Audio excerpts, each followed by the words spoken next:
going.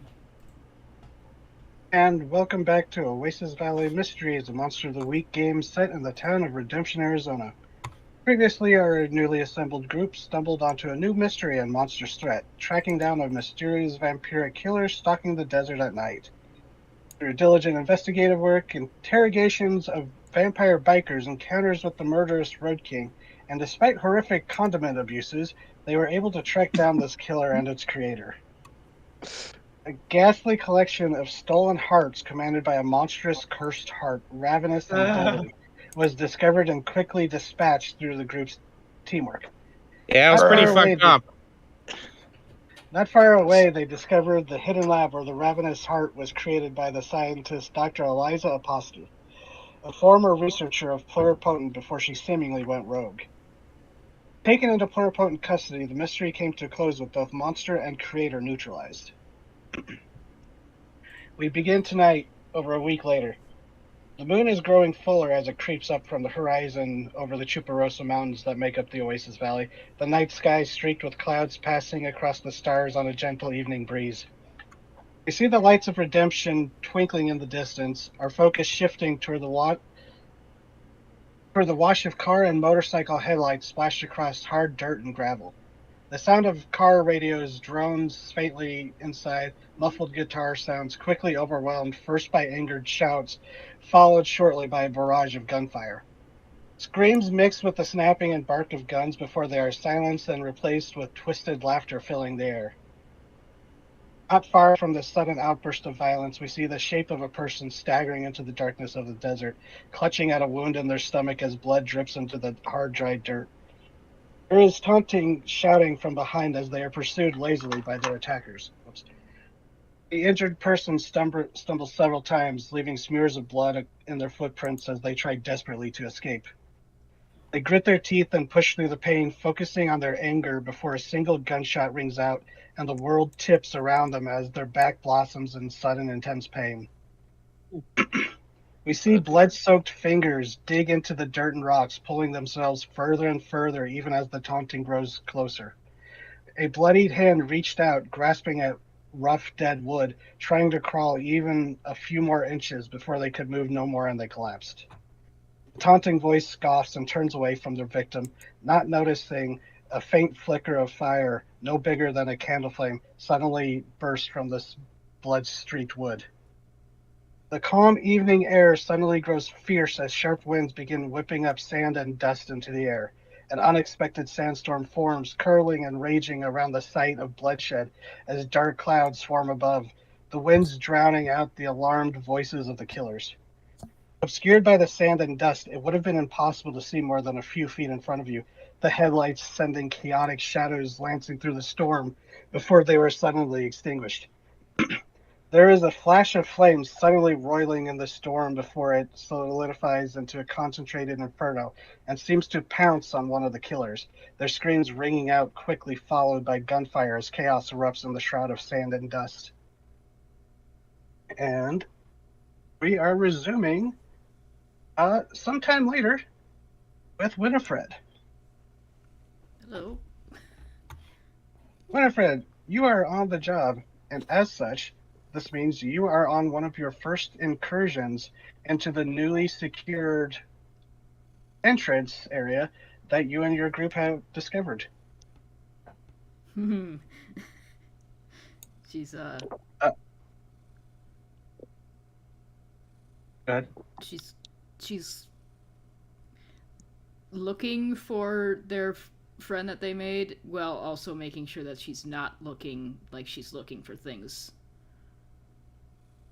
She's pretending she doesn't know anything down here and is just, another day at the job looking at shit, but Yeah, keeping a sharp eye out for our buddies.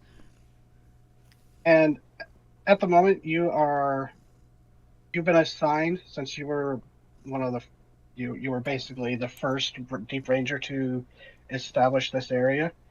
And as you entered, it was actually from topside through the mine that you all had discovered because you actually don't know yet how this sector links up with the rest of the superorganism, and that's actually one of the things you're going to, one of the things you're looking into is possibly mapping this out.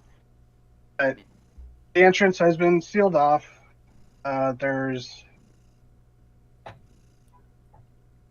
sort of a uh,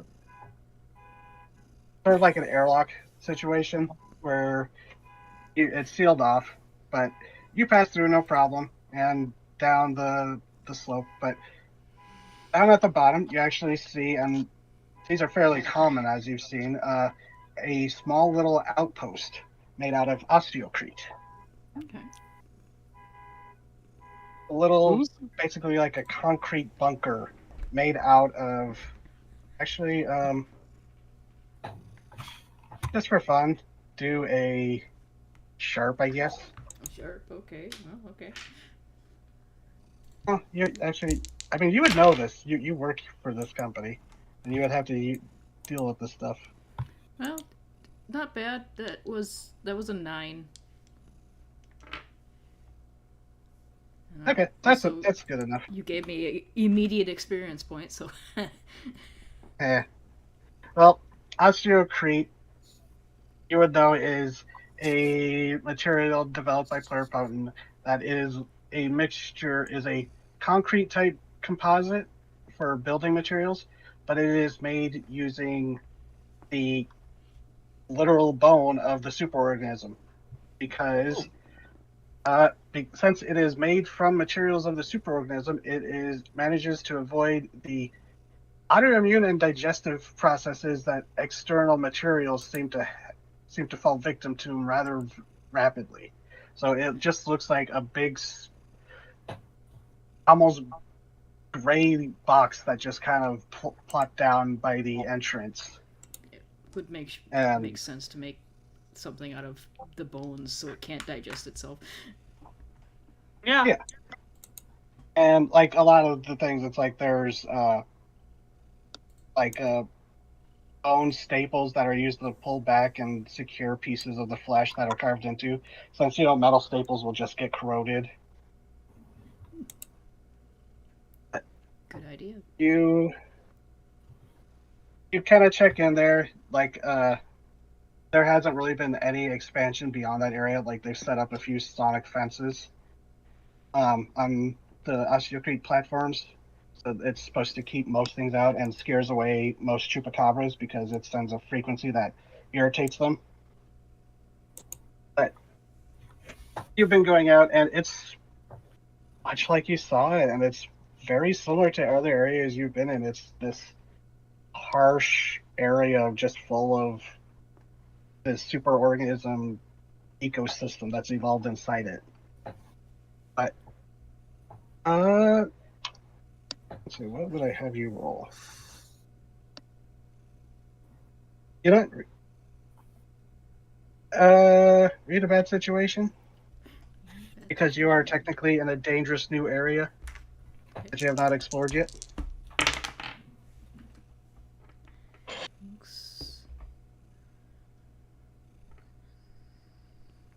13. Ooh. So yeah, you got a hold of 3. Mhm. But so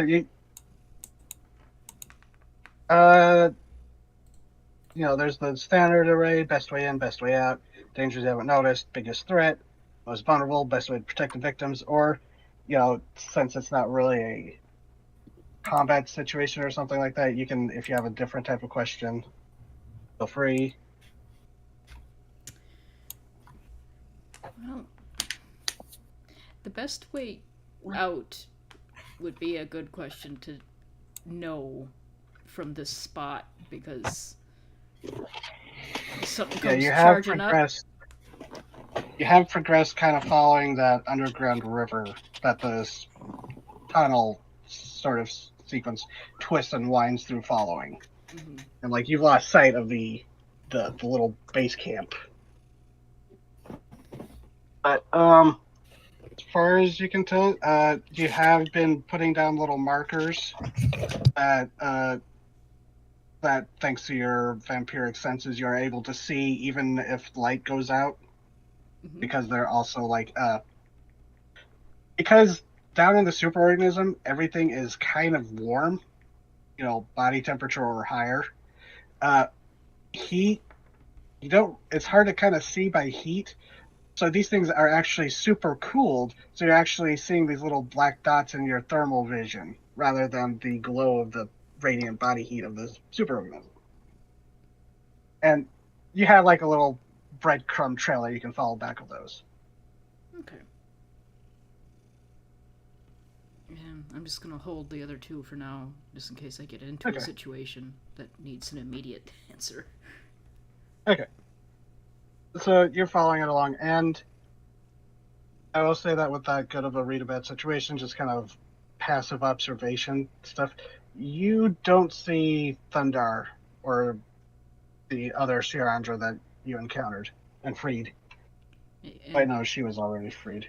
and no sign of our other not friend. Uh, Thankfully, you have not seen or encountered Rahed. Good. Like, it is considered very kind of a big deal that your group saw him at all. Because he's kind of quite literally the boogeyman for people who work for Pluripone. Yeah, But he can stay away from me. I will say that as you're walking along, you are following the river, and it's like mentioned before. There are actually plants that grow along this water or this little river uh, tributary or whatever it is, and small cacti, a lot of the Aster sanguinis flowers, and just the tough hardy weeds and stuff that seem to have adapted well down here. Mm-hmm. But uh, there's a few moments where you do see some chupacabras off in the distance, and they're like either latched onto the walls feeding, or they're just kind of lazily wandering around, bellies engorged. It seems they recently fed, so they're just kind of wandering around, Babies. perfectly docile. Babies. Not safe for work, babies. Yeah, And you actually do see a few with like the pups like clinging to their back or underside as the parents are wandering around. Oh, you're going to kill me. You're going to kill me, sir. um, but Fred, you are very attuned with your surroundings, so I won't make you use your hold. But actually, you hear like a scratching. Like it sounds like something is. You hear like the sound of something following after you. okay. I'm not going to turn fully around, but I am going to turn enough that I can look over my shoulder. And if you want to use one of your holds, I will say that you can spot pretty easily a chupacabra kind of clinging to the ceiling, following in your following after you. It's like curiosity following, I'm guessing.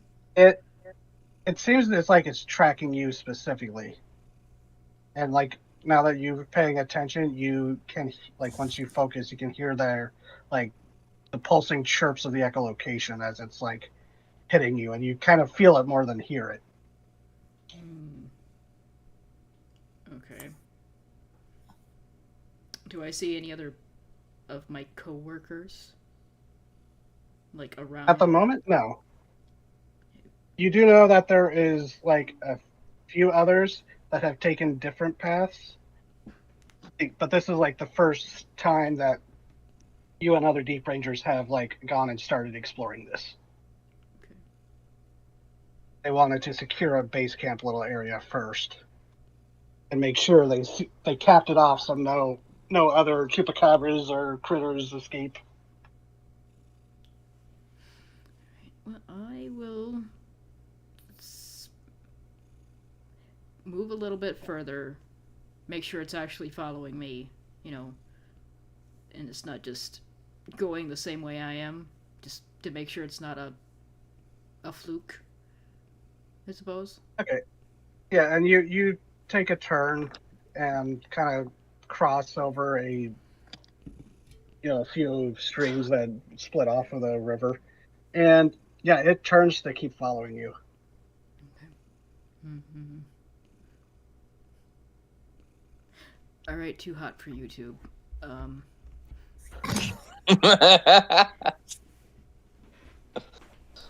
She's gonna stop and like hold out her arms like she would catch it if it fell, and just not move. Since YouTube doesn't exist yet, you just call him. It's like, all right, Orlok. So sorry, what were you doing? Stupid, sexy Orlok. It's gonna stop in the middle of the passage and hold out my arms like if it wanted to drop, it could, and just stay still. Okay. So you turn and basically T-pose at this thing and try to Dominance, establish your sir. dominance. And you feel that echolocation pulse with your chest again, and it drops down in front of you, and now that it's actually close, oh, you recognize this. It's Zots. Oh, it's you. What? This is, you would know, this is Zots, the companion of Marga, the vampire woman who actually trained you to be a Deep Ranger years ago. No. And it does a little chirp, and you see around its neck there's a collar that has like a little radio attached to it, like a little tracking thing, not a radio, but a little tracking collar on it, and it hops up, and you see there's like a little tag pierced through it, through one of its ears. And it just hops up and just does the little chirp. It's happy to see me. Yeah, it's too used to humans. It's a baby. Baby. Baby. Yeah, this thing is bigger than you are, about the same size as you are, but it like hops up and is just like, you see its mouth, there's fresh blood, it looks like it recently fed. It's a baby, so It I just- pick it up. Yeah, it's like when someone tried to pick up the big old fucking shepherds bear. that are, yeah, the dogs that are as big as they are. Pick up a German Shepherd and let it cuddle on my shoulder. It just flops all over you. Yeah, and you're like doting on this thing, and it's soaking up the attention. As eventually you hear that, like a few minutes later, you hear a voice go, "All right, where'd you go?" Ow. There he is. And you see, like coming around the bend, you see another Deep Ranger in the skin suit, containment suits, and she's like, "Oh, that's where I went to. I see you've been ambushed by the terrible beast, haven't you?" Yeah, the terrible, terrible beast, yes. Such a terrible beast, And- aren't you? Look at the little face. La It creature. does like a popping trill chirp. It's just soaking it up. And she's like, "Okay, well, we were," and she goes, "Well, that must have been why he diverted. He must have smelled you, likes you." Somebody does. And she like shoos it off and like does a little clicking command of her own, and it hops off and just kind of perches there next to the two of you, and she goes, "So, I'll be honest, this is one of the most pristine places we found." It's good then? I mean, I don't know if you've looked at the water, but it is strangely pure. You know, you've seen like some of the other lakes and ponds, and sis, those are just swimming with microorganisms or macroorganisms, but Or aphrodisiac. this is just water. Hmm. As far as they can tell that what they've tested back at the labs. It might be because it hasn't been opened before, or it's just Or maybe this is runoff and the superorganism is filtering it itself. He kind of gives a shrug. He goes, "I'm paid to look to find the stuff, not to study it. So Yeah, that's somebody else's job. But it's weird. All the same.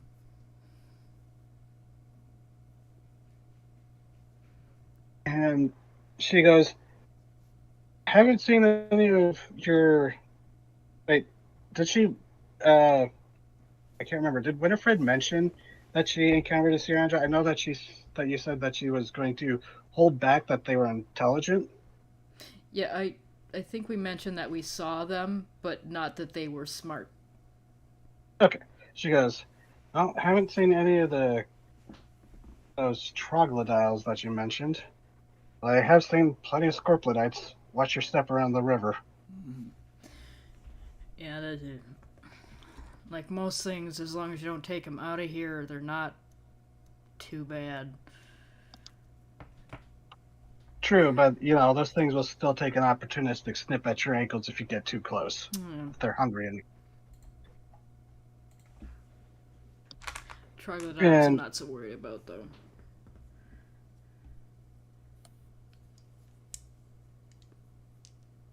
and she Zots, the chupacabra, is just kind of doing the vampire bat waddling around, just kind of looking around.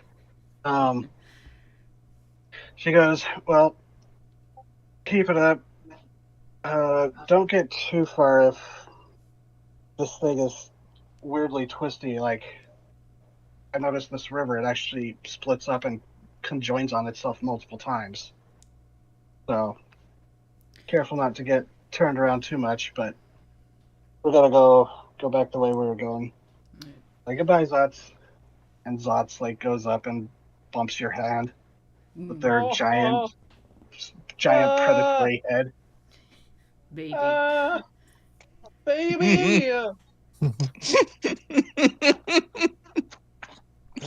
Zero, these are big predators that will drink your blood dry. But us? Yeah. Baby! That's a baby. Uh-huh. When it's not trying to eat you, it's a baby. Yeah. But you see Marga and Zots, they go walking off the other direction, back the way they came. And yeah, you have the rest of your shift is scouting out, mapping the area. You see several areas that look like they would be good for harvesting, possible bone. You think you might have found a vein of the what was it called? The standard biomimetic fluid, which is like the basis of all pluripotent's biotechnology. It's kind of like the magic juice that makes everything possible. Do you see possible locations that could be tapped? You mark those down. But otherwise, it's just a very. You haven't seen you've seen water systems inside the place, but like Marga said, it was usually contaminated with organisms and stuff. But now that you actually get to look, besides a few of the adapted cavefish type creatures and a few crustacean looking things, the water looks like pure, clean water. And actually, there is a moment where you do see the shadow of a scorpiodite down at the bottom of it, just kind of crawling along, and you give it a wide berth. Weird. But yeah. So, before we move on, I just want to clarify: do they make the weird Coca-Cola in this universe like they do in the? Not the ballast. Oh no!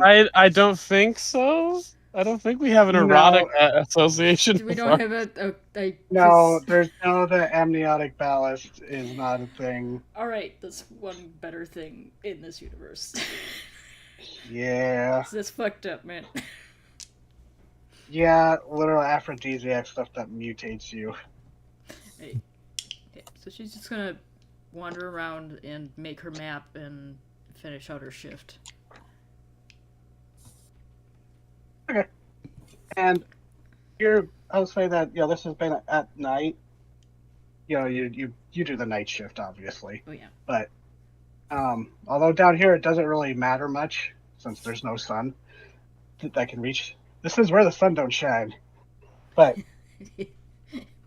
you, Oh, that's where people hit them. Okay. I mean, right in the superorganism. if there's a place you want to hide bodies, this place there won't be a body in like a few minutes. You throw it in the right place. But, you're going along towards the back towards the place, following your trail markers, and you actually hear a sloshing of water, and you turn back, and you actually do see the now familiar pale albino skin of an eyeless crocodile, or crocodile-like head, just barely breaching the surface, watching you. Well, can't really watch you without eyes, but it's definitely tracking you. She gives it a friendly, not wave, but acknowledgement in a way that she knows that they'll understand, that she's acknowledging them. Wouldn't it be horrible if it was a fart? Oh God. And when you acknowledge it, it lifts its head up, and you feel that pressure in your skull, and weirdly translated feelings become words in your brain, and it goes, "Hello again. Wondering when I'd see you again." And it's that same voice as you think Thundar. Yeah, it's nice to see you again. I'm sure you noticed that there's more people down here now.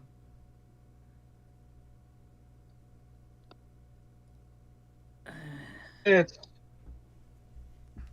spread through the meat more and more. Is there a place I shouldn't go down here?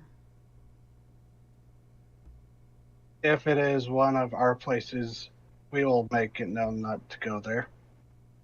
To you or others. You get this sense of like this color that would be a emotion close to fierce protectiveness when it talks about that, but you don't get an impression of where. Okay. As long as you make it known, then I'll avoid those places. And there's like a rumble of like satisfaction. And you see one of its limbs reach up from the water, and there's something grasped in its hand, because these things have eerily human hands almost, and it reaches out and drops what looks to be like a small little, not small, but like a mass of torn flesh that looks like superorganism meat, and it drops and it goes, we've seen your people dig these up. They get excited for these. Thank you. And it like seeps back down, like further back down into the water, so it's just the top of its head like staring back at you eyelessly. Okay. And if you bend down and like dig at this knot of meat, you actually pull back, and it's like you're shocked to see one of these. You actually found or given here, like you pull back a few layers of encysted flesh, and then pops out like almost like tangerine sized a pearlescent, well, a pearl. Ah. And you know that you just got yourself a very nice bonus if you bring this in. Well, thank you. We do get excited for these.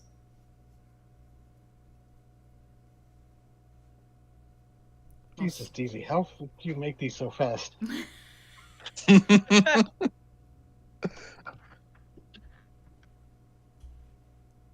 But it goes, these things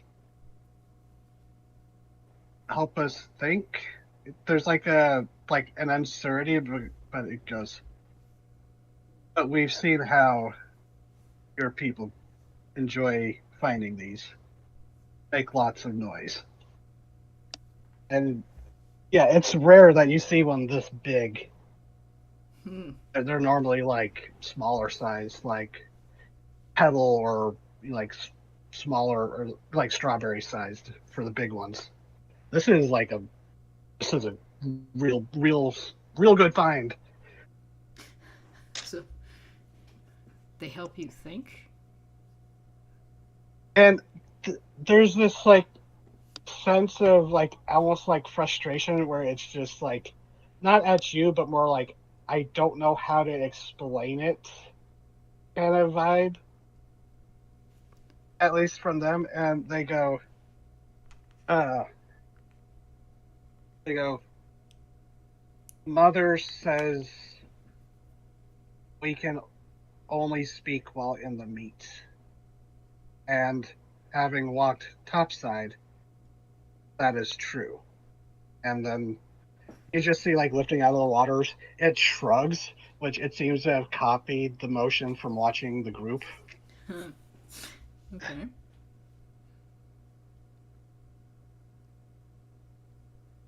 Alright. Well, to be honest, it's always better to be where you should be, I suppose is the right word. And it there's a there's like another flash of like acknowledgement. It seems to grasp it. It goes, the other, the hungry leathery things. They got so hungry topside. Yeah. They go a little And nuts. again, like these are all approximations of what it's saying because this thing doesn't technically have spoken language. Right. I'm just getting This is feelings and this interpreting is your it. brain doing its best to translate it. It's like we're hearing dot matrix sounds. But Right. it like there's actually like a moment where its head darts off to the side and goes, well, another of your people approaches. I should go. Right. Be safe. And if I do wander in a place where you don't want us, I will do my best to make sure that we close that off.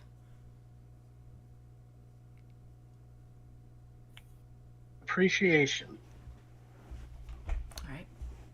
So she's gonna turn back and go around a few turns to make sure that whoever's coming doesn't know where I found this pearl exactly. Okay.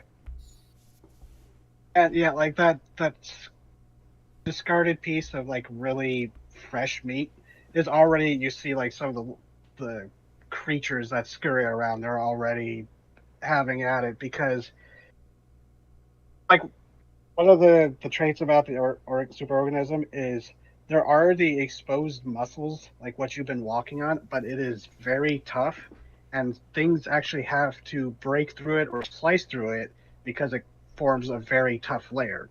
So a lot of things that have to dig through it, like the chupacabras have to slice through it to get to the blood, or like you assume that the Sirandra's big honking claws are probably used to tear through and dig. Mm. But with this fresh meat, it's just like you just see the little decomposers having at it. But yeah, and actually, when you go back to kind of intercept, it's actually surprisingly far from where you encountered Thundar that you encounter someone. So it's like their senses seem to be rather impressive while within the superorganism. Mhm. But Ah. that's yeah. Do you want to turn in the pearl or hold on to it? Hmm. Superorganism pearls are very sought after by pluripotent researchers because there is a vast range of uses they claim to be able to make from them. Okay. And I'm guessing if they found out that I took it without showing them, that I'd get in some deep shit, and I don't want them to look. Yeah, I don't want them to look that too would close at me right now, so I'm going to give it up.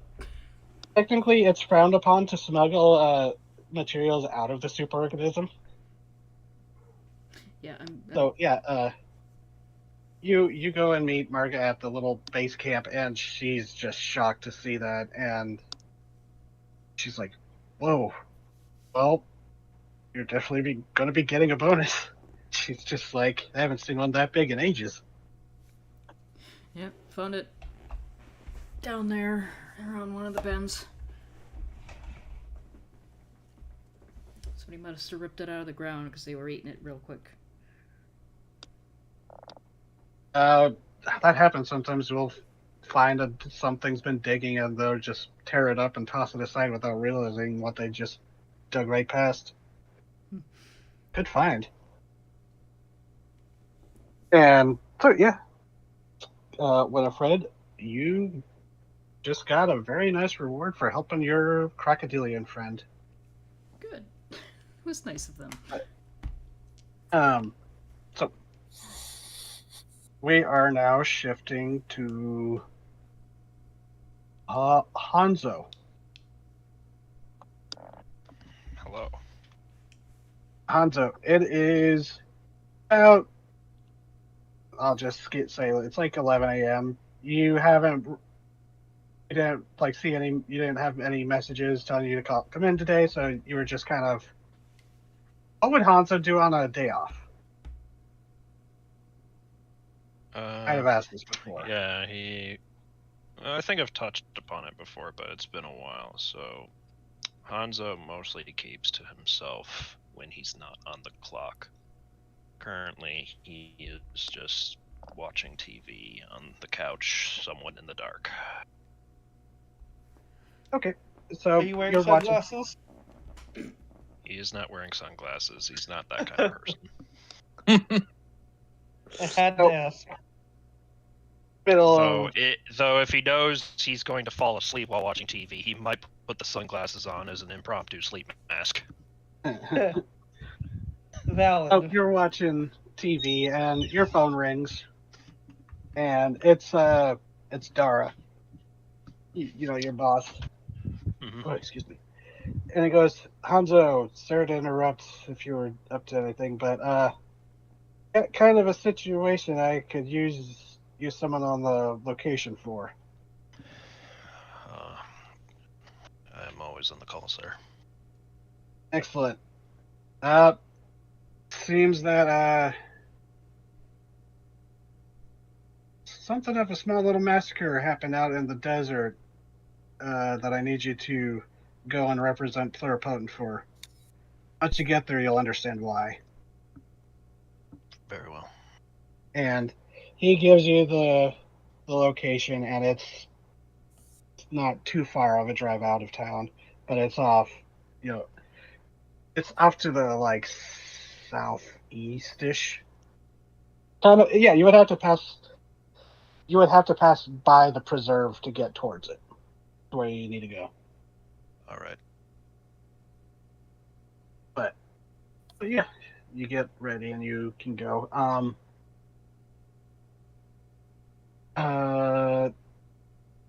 So I'll just say that you're getting ready to go towards there, and we'll. You mentioned the preserve. I might as well lead to Olivia. Yeah. Well, actually, Olivia, Yes? you are not at the preserve at the moment. I'm not. No, you were called to go. It's one of the less pleasant jobs of being kind of partially animal control for the town. Yeah. Is you got called to go pick up a dead animal. Oh, no. It's you got called. They think it might be roadkill or maybe a coyote, but it's on someone's property, and it's just like they need to get it picked up, and it's just like you happen to be out doing some other task, and you were in the area, so they just radioed and called you. It's like, sorry, we know it's not something you like to do, but yeah. Oh, what is the guy's name? I actually have my NPC list. Billy McGee. No.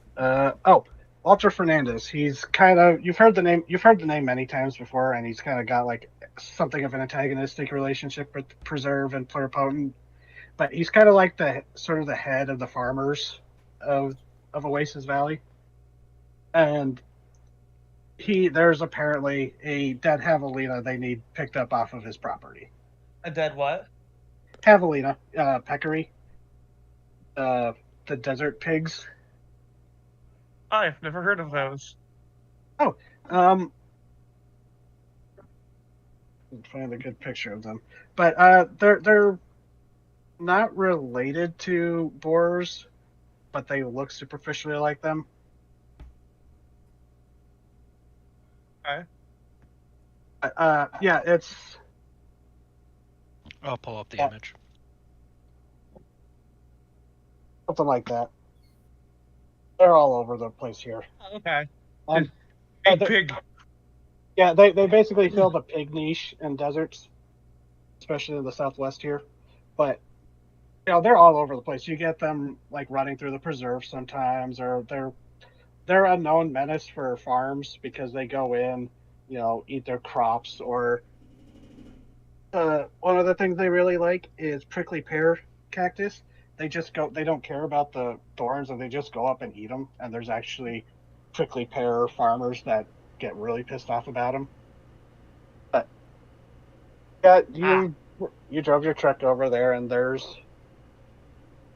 thankfully you don't have to deal with Walter today. But one of the kind of the ranch hands, he goes, "Sorry, I would have picked it up myself." Like when you pull up, he's like a younger guy, probably closer to your age, and he goes, "Sorry, we would have cleaned it up ourselves, but the boss says that It's let my the animal job. control people go just in case Yeah. of diseases and all that." Yeah. She like He- pulls he- the. She puts a mask on, some protective gloves. Yeah, you probably do have to bring a wheelbarrow because these things are kind of big. Yeah. Yeah, he leads you to towards like the border, and it's kind of like where the fences are near where the farm ends at the desert. Jeez, I'm blanking. But Yeah. and he's like, it's over there, and Uh, you see it. Any It's like idea what got to it? because don't know, coyote, mountain lion, who knows? And he like laughs and goes, maybe a chupacabra got it, but he just like scoffs. He goes, He's just um, there was it. So Olivia's face is just like. And he's just like off to the side. It's like just outside the fences. It's technically still on his property, but there's a javelina. I won't be too descriptive about a dead animal, but yeah, it definitely looks like a predator got to it. There's bites taken out of it. That looks to be maybe some claw marks, but Okay. Can you roll and investigate a mystery? I am going to counter that with I want to bring it back to my haven before I investigate it. Okay. Because I Yeah. have a bonus in my haven. Sounds good. This ranch hand, he goes, I think so was coyotes. I don't think so because I've seen things get attacked by coyotes, but it doesn't look like coyotes. And like when you look at it, it's like there's like claw marks, so it's definitely not coyotes because they only bite really. They bite, yeah. Well, And, they claw somewhat, but not enough yeah, to be but it's noticeable not over like a bite. yeah. And he goes, I think it might be a mountain lion, but boss doesn't want me to say that because that can, cause problems. And he just kind of rolls his eyes. Definitely looks more like a mountain lion than a coyote. Would, when you hit the books, take a +1 forward to investigate the mystery as long as historical or reference works are relevant. Would that apply here? Yeah, because you Okay. do work with An someone animal. specifically an animal welfare place. Cool. Well, I'll take this poor thing back to the preserve, and take a look at everything, and I'll let you know if there's anything that you guys should keep an eye out for. Okay, good. And he goes, very good. Need me to do anything else before I head out of here? Nope, it was just a pickup. Again, sorry, I would have bagged it up for you myself, but he just throws up his hands. He's just like, Walter. Yeah, no, Walter. Walter's kind of a well-known name around town. A well-known pain around town. Kind of. He does sometimes like to raise a stink. Great. Is the pig size open? I don't know. I don't know if eyes closed or not, but Flip a coin. Yeah. Beak. Easiest way to do it. I lost the coin. No! Heads. The eyes are open. It has no eyes. The eyes are open. Well, yeah, Okay. it has one eye, but Oh, fuck. Okay, it looks like but I would say that actually when you did walk up to it, a vulture did squawk at you indignantly that you interrupted its food, but it goes hobbling off, flaps off. So it's it wasn't completely left alone. Well, I'm going to, with my gloved hands, close the eye and attempt to lift it into this wheelbarrow. Okay, yeah. No problem. So you got it loaded up, bagged up. So yeah, you can head back towards the reserve. This would be kind of earlier morning. This is actually before Hanzo would have gotten his call. I'd say you probably, you can get back to the preserve rather quickly. So if you wanted to, you can make that check if you wanted. Yeah, I would like to use I would like to use the resources to just examine the claw marks and everything. So that'll be that's a 4, but that's a +1 from my lore library and a +3. Yeah, but +3 from my sharp. That's an 8. I'm glad I brought it back. Oh, and 8 for investigative mystery on this thing. So preserve. You get a hold of 1. Oh damn. So it's what happened here, what sort of creature is it, what can it do, what can hurt it, where did it go, what was it going to do, what is being concealed here. So some of those won't really apply here since you're what sort of creature is it? Okay, so looking at it, and you've helped Lucia do stuff, you've helped George. This isn't the first time you've had to inspect a dead animal, because it's you got to check if it was disease or something happened, parasites, what have you. Mhm. But looking at this, you have dealt with injures, dead animals that have been the prey of mountain lions, because there are some in the mountains around. Uh, You have seen bobcat attacks. This does seem feline-ish, but the claws could possibly you could possibly think it was like like a mountain lion swipe to drag this thing down. But you're looking at the bite marks. The bite pattern is too long and too narrow to be hmm. a mountain lion's, because the mountain lion's teeth is Oh, mouth is okay. kind of I'm short going and to go powerful. out of left field here. So the claws look pretty analogous to a big cat,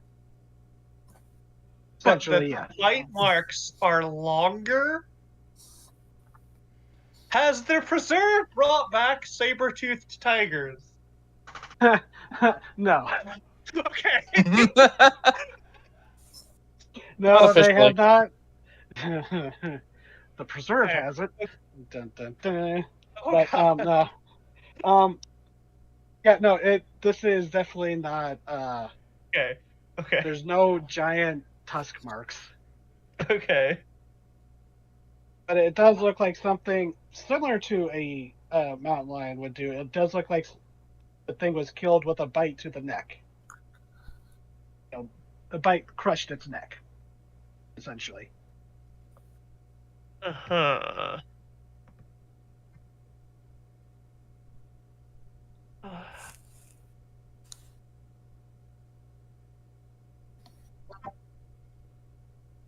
Oh yes, but actually, Interesting. So it's this. uh, What sort of creature is it? It seems to be some kind of big cat, but not necessarily a that's mountain the lion. thing. It's not anything that you recognize, but it does seem to be analogous to possibly a cat, maybe a So, unique cat or something, but you're not sure what did this.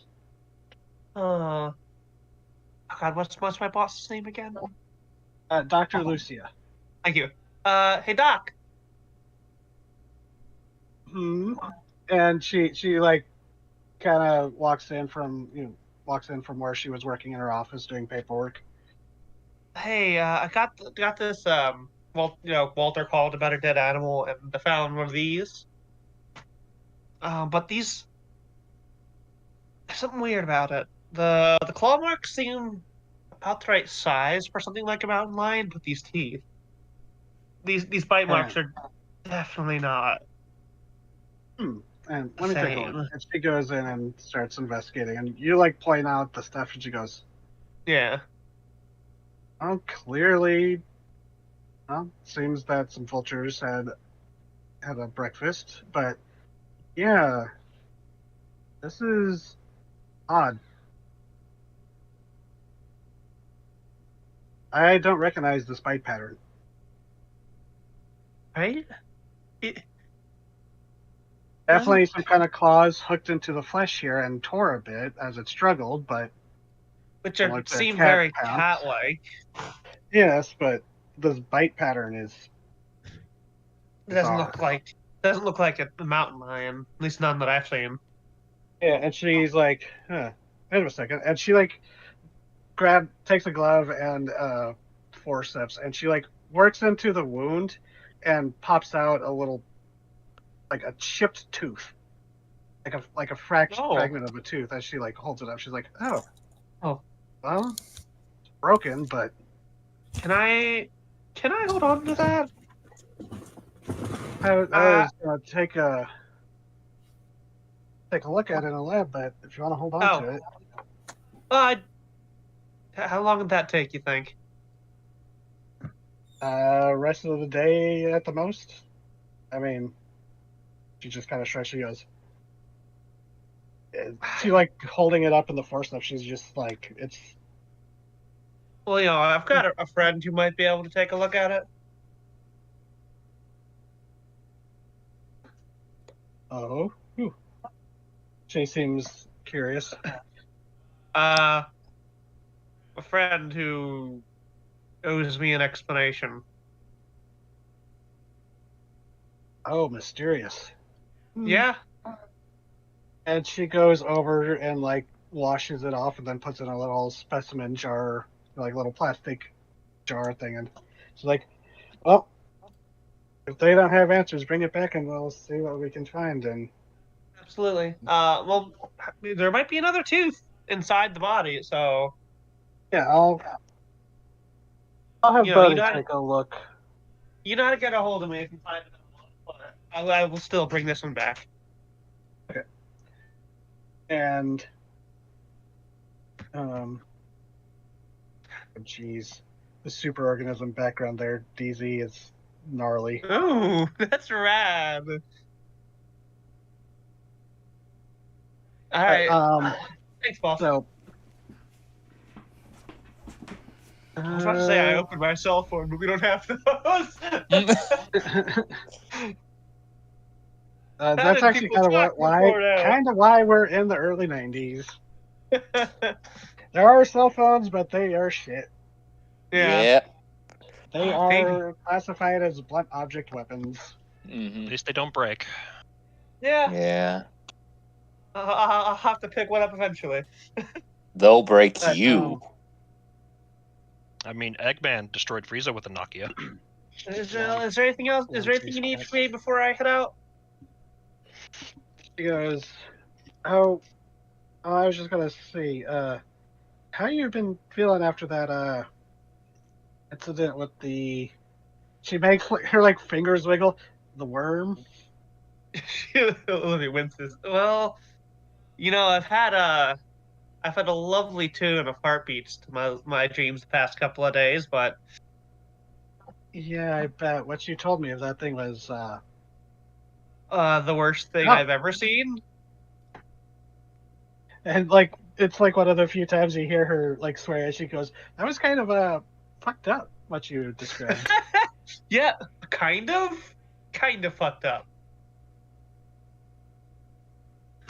And okay, out of character. Everyone, this is something that I need to I meant to ask at the beginning of the game. I can do it now. What did you all do with Dr. Eliza's computer? There was the files that you were able to get to that explained what she was doing with the heart and like her log, but there was a further encrypted section in her computer that you weren't able to get. Yeah, we took that. Where did we take it to? Well, that's the thing. I was just wondering if it would have been reported to Pluripotent or not. We took the doctor herself. Yeah, she got taken in by Pluripotent. We killed her. We killed her. We killed her good. No, we didn't. We stabbed her full of holes. Fred, shut up. Yeah. Set it on fire. Get off a leg. I don't think we let them take the computer. I think we took that, but that's another thing. We will kind of flash back to a moment. I will say this is probably in the back of Carlos's diner. As you're kind of looking at this computer, it's the tower portion of it, but it is bolted up tight. And Hanzo, you actually do recognize this type of computer because it is very similar to the ones you've seen in the labs of Pluripotent, like when you've walked around and when you went to go meet Dr. Fossick previously. You would have seen this too, Winifred. This seems to be a Pluripotent computer.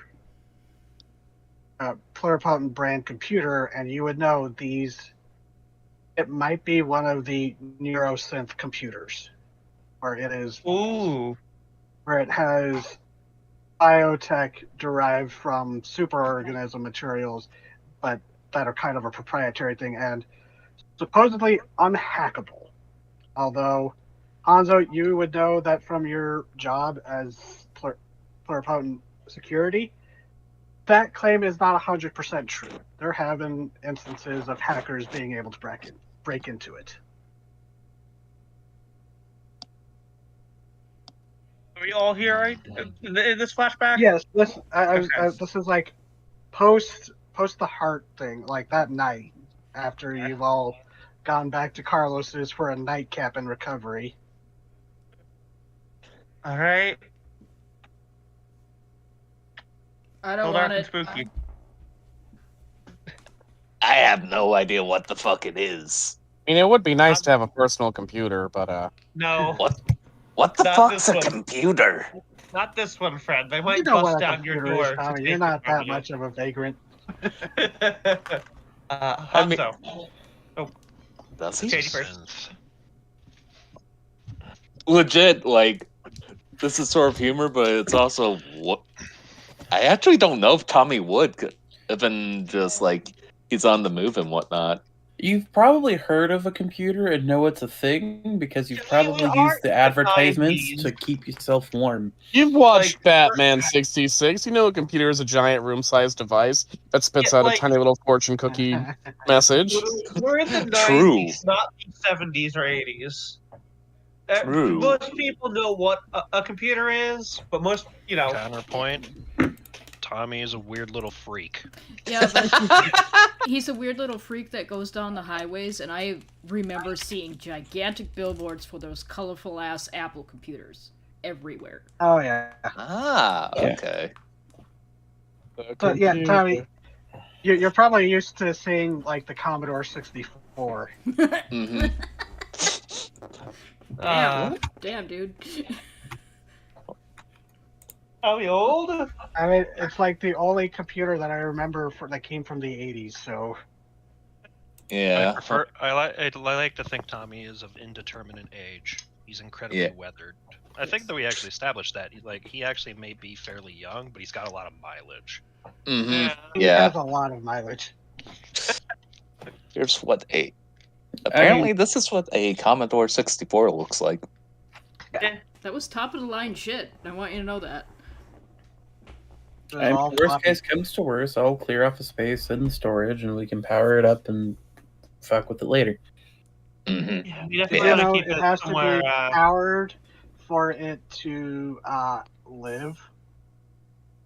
Oh, yeah, you can't do that, Carlos. It needs to stay plugged in, essentially. I was gonna keep it plugged. Oh, right, we can't really transport it then, can we? I mean, they're good as long you as can- dude.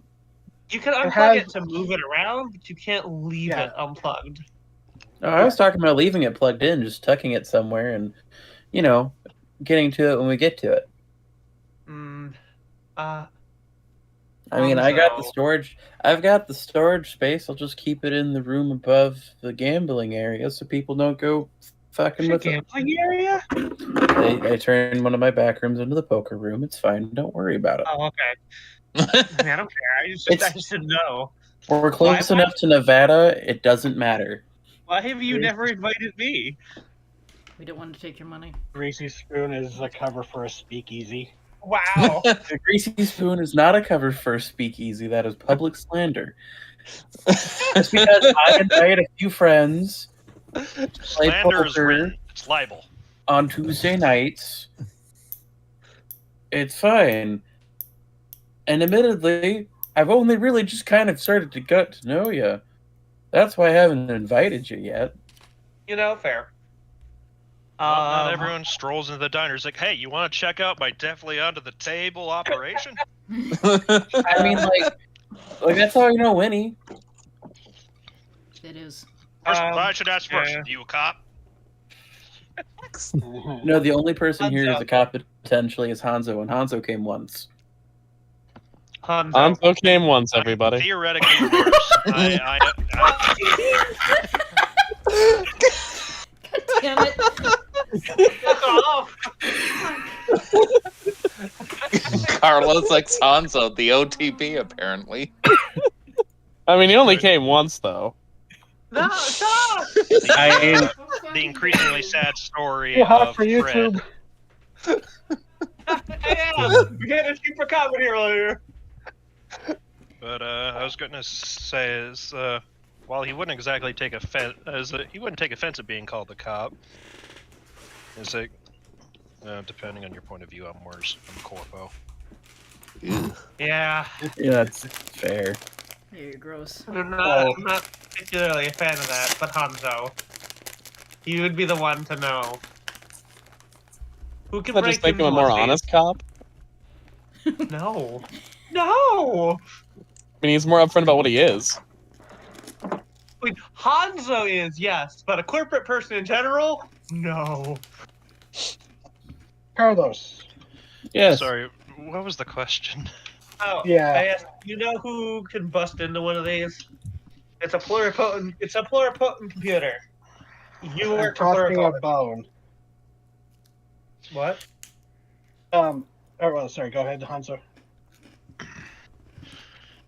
Well, despite what advertisements would have you believe, they are not unbreakable.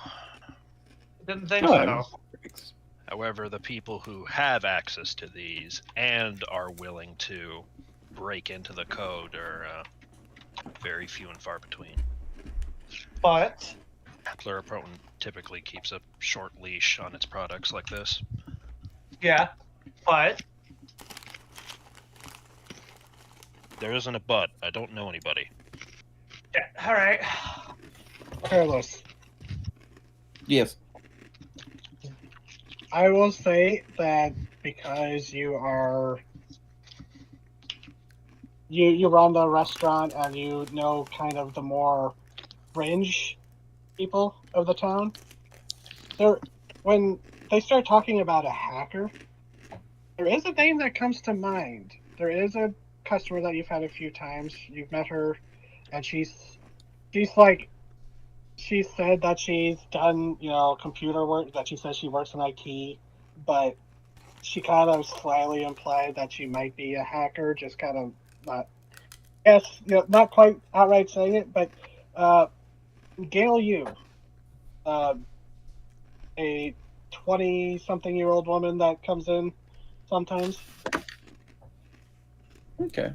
I may know someone who She could is. take a You crack. would know she is also very outspoken about not trusting pluripotent. That's kind of one of the Oh, yeah, things so- that kind of got you talking. Is she is sort of a conspiracy conspiracy. Oh theory no. Yeah, so you're not going to say who it is around our pluripotent guy, are you? So Carlos was gonna was like, I may know a person. So it might be best that it does go in the storage room, powered on. And I Keep it just nice kind and of clean. invite her casually over at some point to take a look and see what she can do. Yeah, see what's on this baby. So I understand your desire to protect this person, even if I am already aware that we have pluripotent property. That I intend is. to break into it. I mean, hey, look, as long as you don't tell, I don't tell. I gotta keep an eye out for the weirdos who come here. I gotta keep them coming, right? And it'd be bad business if I started snitching on them. Do you want to keep their name I secret know from all how of it us? goes. I'm keeping it to myself now. Good. But like, No. speaking of weirdos, I still gotta kick those fucking vampires' asses this month. They think they're gonna put out a whole new recipe to get more people in their fucking diner. Well, I gotta beat them. oh yes. Oh, do you remember the name of your rival? Not off the top of my head, no. I'd have to look. The Bad Moon Diner. Stupid Bad Moon Diner motherfuckers. So, do they have a jukebox, but it only plays Bad Moon Rising? I think they had to disable it, probably. Not anymore. Yeah. You make the mention of that, and he like pulls out a CD from behind. It's like, it's a shame they're never going to be playing their theme song ever again. Now that I have it. Now it only plays What's New Our move. Pussycat. No. Jukeboxes are so. Yeah. Yes, that most well-known hunter of vampires, Tommy Jones.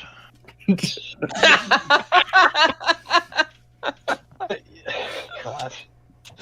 I'm afraid you would know of the Bad Moon Diner. It's a vampire-run and catered aimed restaurant. It's only open at night. after sunrise or sunset to sunrise. Yeah, but That's why, Carlos, you get vampires during the day. The people who work the night shift or the day shift, they're like the only place that sells, the good new blood stuff for them. So for vampires, would the graveyard shift be morning? Yes. Yep. Or mid-afternoon shift. It's just like, oh god, it's noon. Why am I still awake? Mood. But, so you catch back up in the future or current time. You're going to leave the computer there at Carlos until he has a chance to talk to Gail? Might Is that as the well. plan? Okay. Oh, and that's her name. So,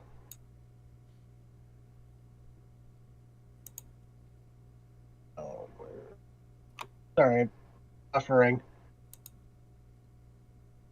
Brain is buffering. Let's see.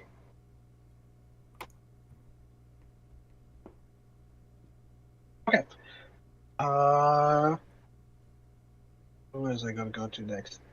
So Hanzo's heading out. Sorry, I'm just suddenly blanking. Are we back in the present day, or are we still in the Yeah, past? we're back in the present day. Okay. Yeah. I Yeah, am looking for Carlos. So, let's see, Connor, what would you be up to? It's not a day you work. Let's see. I've already done the lays around the house, for off work. So today he's doing something quite fantastic. He's eating out at a restaurant that isn't Carlos's. Traitor. Gasp! It's like a southern style steakhouse or something. Oh yeah, there's plenty of those being around Yeah. Arizona. Yeah, he's basically just gotten a steak that's like topped with like 5 different kinds of peppers that were minced and stir fried, and then just sautéed all over the steak. And you can actually taste this just because all the peppers are just killing his system. Oh god, you're making me hungry! God damn it! God, with my sinuses being just congested right now, that sounds really good. Yeah. I've been a little today. You're kind of. I'm sure this isn't like the first time you've been here. So, the chef, whatever they have to cook this for you, they're amused because they're just like, the first time the waiter actually came back to be like, okay, the chef sent me back to clarify. Are you sure this is what you want? Because he says normally, how did he word it? White people cry when they do this. Listen to my voice and ask me if I fucking care. Give me. All right. And like the guy gives you like a thumbs up, like that. But yeah, the chef is like, they seem amused that you just seem to like this super spicy stuff, and they're happy to make it for you. So I actually have a funny story about that. Where my mother grew up in Michigan, it was a lot of it was several various people of color communities all mixing together. She was actually in the minority as a white person. So she grew up eating a lot of fucking Middle Eastern food and a lot of African American food. So she has to specify when she goes to restaurants. It's like, do not give me white person spicy. I want actual spicy. Don't give me any of that weak ass bullshit. Do not give me white spice. Hey, it's Fred. I'd like some weak ass bullshit, please. You got any salt? Yeah, don't put any of that on his. Jesus Christ, no. My cholesterol? God. Don't put any pepper on there So- either. So yeah, Connor, you're having a nice meal, and I guess you would probably see, like kind of, you have like a window seat. I'll just say you're like you can see out the window, and you see Olivia go walking by. She looks like she's heading down, and you're not far from the Greasy Spoon, so you have a pretty good idea she's probably heading that direction. Yeah. So how much of the steak is left at this point? At this point, you could say, it's however much you want. I'd say there's about a quarter left, which means, too bad I'm staying here. It's like, well, seems like she's got something to do. Just muttering to himself, sounding actually somewhat normal for a change. It looks like she's got something to do. And just keeps on eating. And okay, so Connor's having a good day so far. Splurging. You caught me on What's steak that? day. Plot? No thanks. You caught him on steak day. He's not moving for steak day. He I ain't wouldn't moving either. out that chair. I mean, honestly, same. Yeah. So Making me hungry. I know. Oh God, our wits. So we'll leave Connor there for the moment while he enjoys the steak. Sorry. Oh God. Oh no, it's fine. I was laughing at the order menu. White. So the Carlos. Hello. I'm just gonna say that you are helping Fred get his lunch. Fred, you are there. Deal with it. I love me a lunch. Yeah. I know, bud. Here's your usual, and I threw in some extra curds just because we were towards the end of the bag, and you might as well. I don't care. And- Just the word curd is horrible. It is. I know, it's wretched. the worst. It's just Yeah. ugh. They taste They're good. why I- so Oh good. boy, I can't I wait to did. eat these curds. That's why I never ate a cheese curd until I was 28. They're friggin' They good just- though. Because they Yeah. you are getting Fred his lunch, and there's a clanging of the bell, like rather violently as the door is pushed in very rapidly, and you look up, and of course it's the twins, showing up, and you hear their mother like chastise them quickly in Spanish, and you just hear them both go, "Sorry, Mama. Sorry, Carlos." You're fine. No worries. And they go, and you actually see they're carrying books. It looks like it's not a school day for them right now, but they're carrying looks like books from the library. They go and go take what it's kind of like become their booth where they just gotta go when they're hanging out doing homework and stuff. And they sit down. It looks like they're setting up to do like a school research or something as they start opening up these biology and like animal books, Yep. papers and stuff. Carlos, knowing that one, these are kids who will pretty much run around town if not kept in control, and two, after having them deal with some stuff, wanting to make sure they're doing okay, comes over eventually with a couple of cups of water, putting them down on the table. It's like, so, animals, huh? And they look up and they've got like those really great scholastic books where it was just like the really great pictures and they're flipping through it, and it's specifically a book on reptiles. Like, yeah, we got school, gotta do a report. We're trying to pick something. Can I roll a sharp? Because I feel like Carlos would be like, yeah, that sounds like bullshit, but I can't say that in front of a kid. I think that. Let's see, what? Not investigative mystery. There's not quite a skill that fits the detect bullshit button. I'll say, let's do a charm since that's sort of like a manipulate. Their charm is like interpersonal. Sure, it's completely dice roll. 7. 7.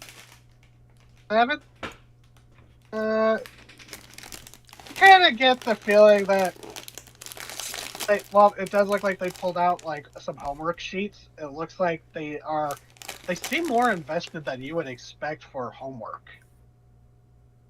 You know, these are 11-year-olds. They seem a lot more interested in this report than you would expect. Fair enough. He's gonna be like, so you have to do a report on reptiles, huh? What kind you thinking? And they kind of like exchange a glance and then shrugs and go, don't know. Lizard, turtle? Lizards are good. Turtles are fun. Personally, I have an efficient.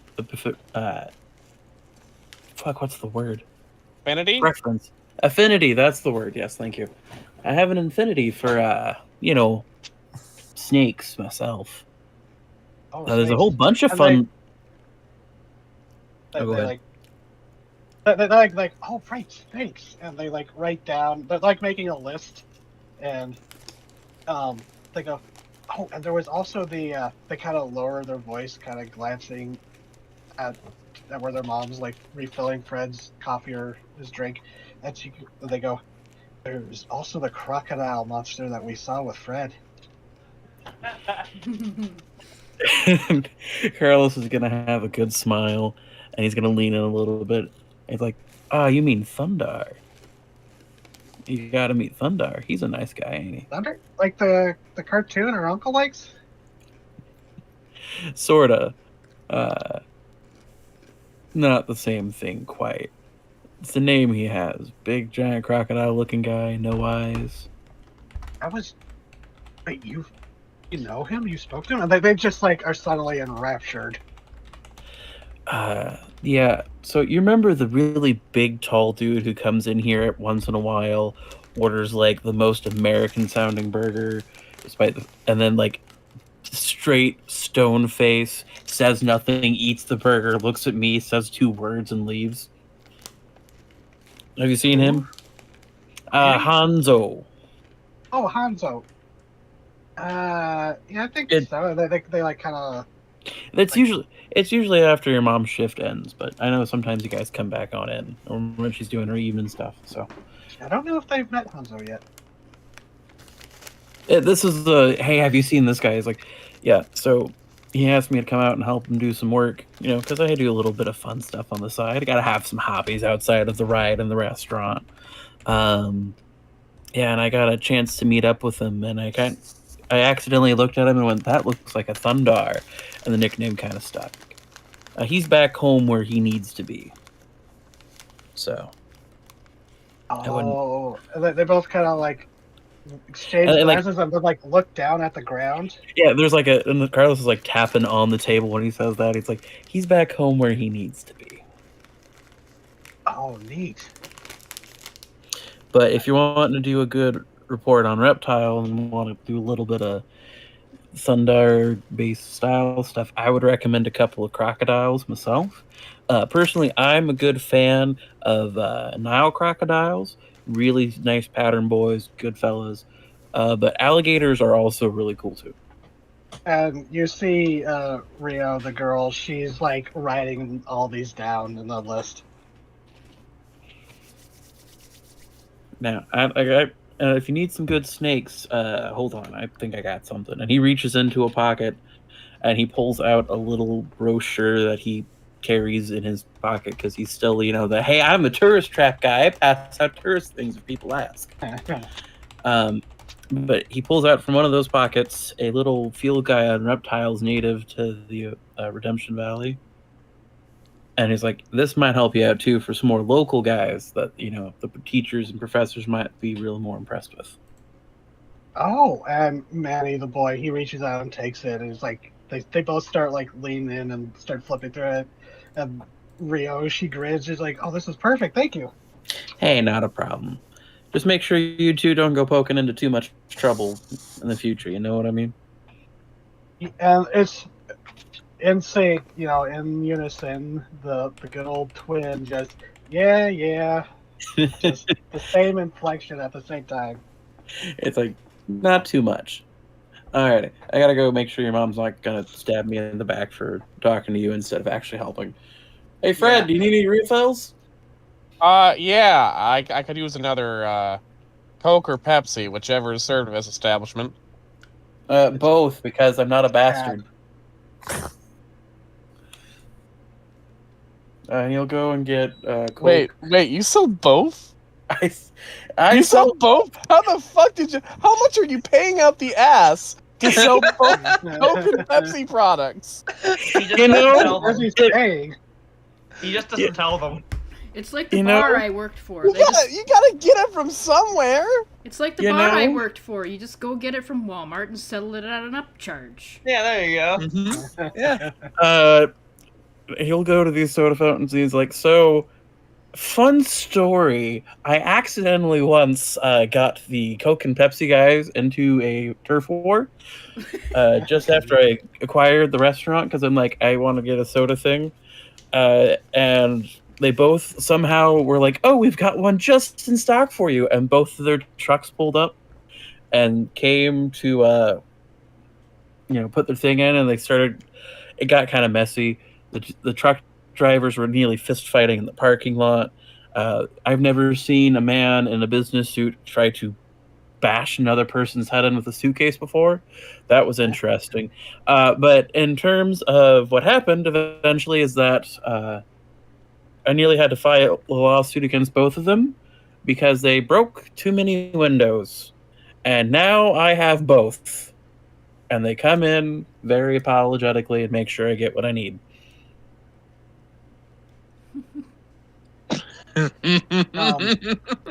So are you feeling Pepsi or are you feeling Coke? Feeling both. Just mix them together, see what happens. I like the cut of your jib. Just This is explode. how Fred dies. Carlos Doesn't sound pours cool. half Coke, half Pepsi, serves it in a Dr. Pepper glass, pushes it to him. It's just a more bitter Coke. I've mixed that before as a child. It'd be a more bitter Pepsi. If I had a nickel for every time the rivalry between Pepsi and Coke came up in one of our tabletop games. Because Pepsi is designed to be sweeter, and to have more sugar content, and like chemically, that's because Pepsi was designed to exploit refrigerators, and thus designed to be served cold, whereas Coke was predated refrigerators and was designed to be drunk even warm and still be good. And with cocaine in it, so. Yeah, but like Coke's formula has less sugar and less sweetness overall than Pepsi. So if you mix the two, it would be a bitter Pepsi or a sweetened Coke. It just tastes like RC Cola. It It really does kind of taste like our sickle. I don't think I've ever had a good warm Coke. Well, it's not designed to be better warm. It's designed so that if it's warm, it's still drinkable, as opposed to, say, warm milk, which eventually becomes spoiled milk. You leave a glass of milk out for a couple hours on a 90-degree day, you don't got a drinkable glass of milk anymore, but you do have a drinkable glass of Pepsi. So, Where were we? I think It's all this is relevant to what the Doug was plot. talking about. So at this point, Carlos has passed Fred his abomination.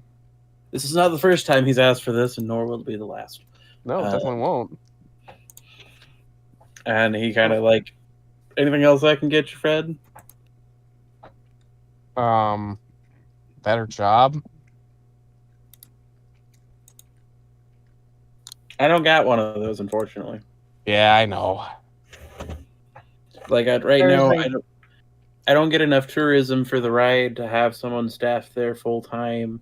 I was making a joke. It's what we call humor. Just some good-natured. Never mind. As if to bail Fred out, there's a dinging as Olivia walks in.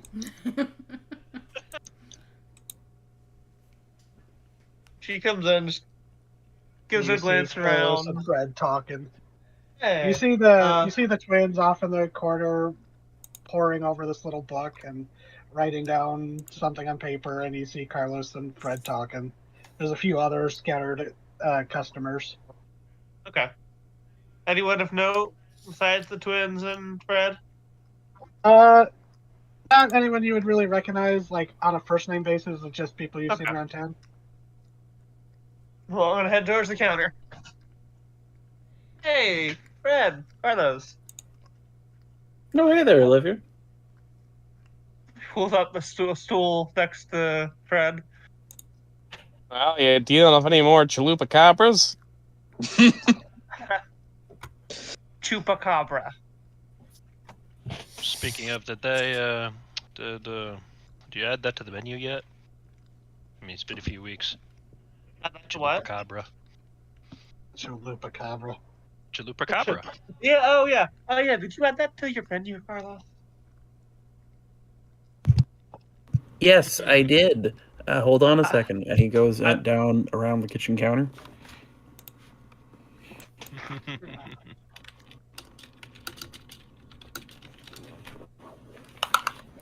So, Fred, how you holding up? Surviving. Do anything interesting healed today? up okay from the oh god, what were the Scorpionite?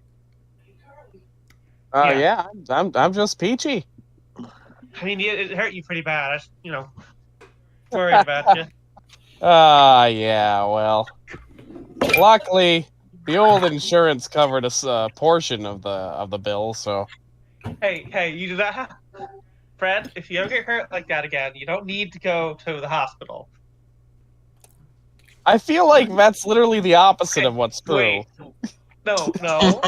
Unless it's a serious injury that you like surgery or whatever, come to the preserve. Come to the preserve. No, I don't want to dwell on it a lot, but it was pretty serious. No. I mean, if it's something that needs some major internal surgery or the like, definitely go to hospital. But something like that, you can come to the preserve. We can. I can put in a good word for you there. And aren't you working with animals, not people? Well, yeah, but is this a mafia thing? Am I going to a horse doctor? No, Fred, no, I'm serious. Fred, we can patch you up just as well in that case as a hospital can, and we won't charge you up the ass. All right, I'll keep that in mind. If you got a heart thing or something, go to the hospital. But if you get beat the shit by a megafauna, come to the preserve. And on that note, deal with that anyway. Fred sits for a moment and wonders if he really has gotten to the point where he has to go to a horse doctor instead of a real doctor. Horse doctor. It's a giant bird doctor. It's a rhino doctor. Yes, Yeah. Rhino doctor. That's way better. It'll be at this point where Carlos comes back from in the kitchen, bringing out for Olivia a little plate with a chalupa on it, with some extra jalapenos and some sliced peppers to look like just enough of the chupacabra faces that they ran into. And it goes, one chupacabra. Just enough to be not safe for you two. Just enough that I'm not posting it, yes. Okay, what is a chalupa? Just a second. What is a chalupa? It's like a taco, but instead of the hard taco, it's a softer fried shell. Okay. So you can wrap a taco like a burrito and fry it. That'd be kind of good. Yeah. And it's like, so this one has some spicy bite to it. You guys are making me so hungry. Yeah. I know, it's bad. I run a restaurant. I'm going to do this every session. Curds! There, we're saved it. No, I've eaten cheese curds. That does not in any way get rid of my appetite. Yeah, I want to go to Sheets after the session and get cheese curds. God damn it! So we're gonna buy a couple people. So I got 3 different kinds of peppers, chorizo in there, and some onions and stuff. Good chalupa. This looks fantastic, Carlos. This one's on the house. Don't let me know how much it Sure? does. And how much... Yes, just eat it before I take it away and eat it myself. All right. I did, unfortunately, not come here just to chat. I did have something I wanted to ask you. Oh, sure. What's up? You do see, watching from the kitchen, also expectantly, is what was his name? I think it was Hugo. Henry.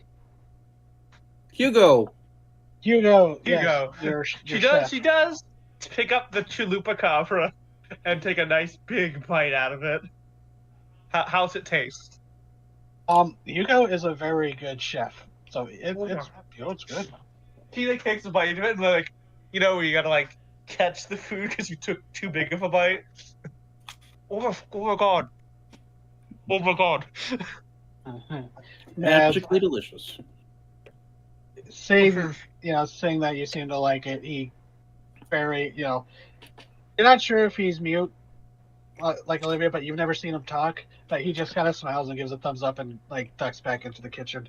She shoots him a thumbs up before he disappears. Oh, this is great, Carlos. You should. Oh, hot damn! It's on the menu, and it's been pretty popular. Olivia, how's it feel to finally take on a chalupa cabra for real, eh? Brad, I Huh? don't know. Eh? Eh? A real chalupa cabra you got there. Yep. Taking a bite right out of it. That's sort of an Uh-huh. ironic state of affairs. Yep. I'm taking out a real chupacabra this time, friend. Yep. Oh. Just like that little rat dog in the commercials. Oh, wait, does that exist yet? I don't know. I mean, I think Yeah. so. There It's how- in the commercial within the universe of Oasis no. Valley, there was I'm the Googling it. commercials with Chewie the Chupacabra. That's a yeah, rat but dog, no, sort of. Taco Bell Chihuahua. Uh, 1997, we're too early. 1997. Too early for the little Damn. rat dog. God damn.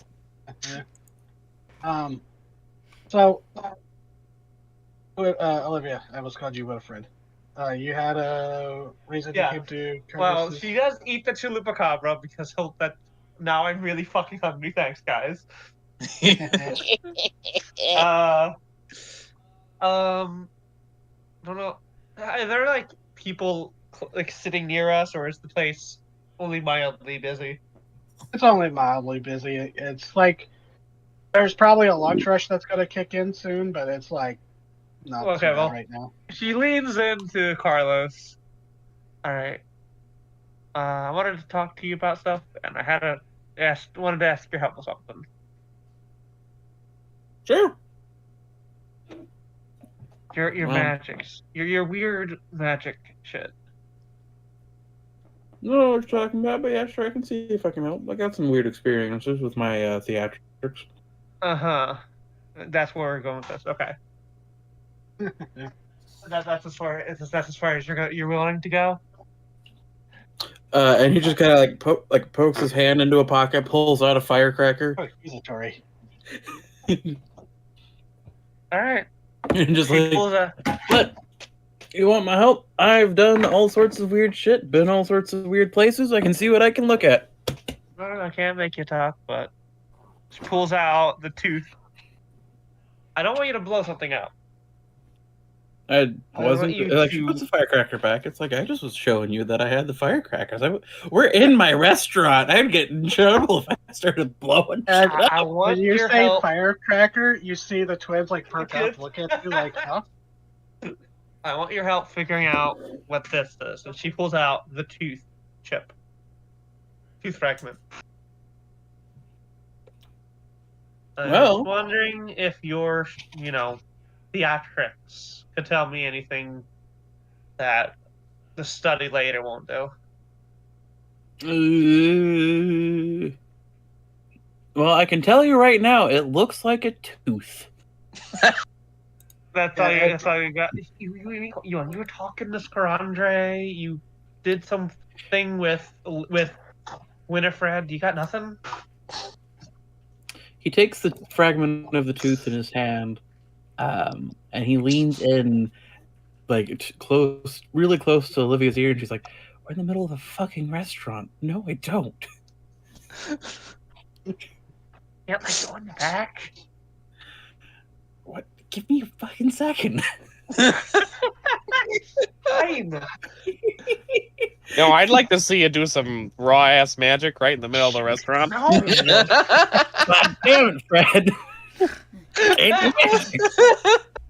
And he like gestures for you two to follow him back. Alright. Olivia does so. And he leads you through the kitchen, which isn't like it's a long kitchen. It's not a very deep kitchen. So there's like you go through a door, and then about like 10 feet ahead, there's another door, and he opens it up like there's a secret office in the back. It's the back of the building.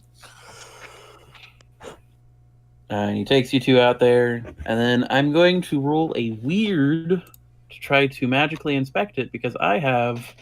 Well, actually, no, weird wouldn't be the right one. I do have a thing for this. Forensic divination. When you successfully investigate a mystery, you may ask what magic was done here as a free extra question. Oh boy. Hmm. Can I roll to help someone? At the moment, I don't think you have really magic. True. So I got an 11. Ooh. So what does that do? Okay, so it's just I rolled investigate a mystery, but I get the extra question of what magic was done here, Okay. which can be used as a weird bullshit So- detector. I don't know, 11, you get a hold of 2, with that extra question being a possibility. But have Yes. it here, what's a creature, what can it do, what can hurt it, where did it go, what was it going to do, what is it being considered. Some of those may not be as applicable as some of the others. Yes. So I'm going to go with first, what kind of creature is it? Mm-hmm. And we can flavor this not only. I did- Oh, go ahead. I would have told you that it was about the big, similar to like cat stuff. The size of the claw, the size of the claws seemed to be at least the size of something like a mountain lion, but there was teeth marks and this broken tooth that definitely didn't match mountain lion. So, you're asking what sort of creature it is. Yes.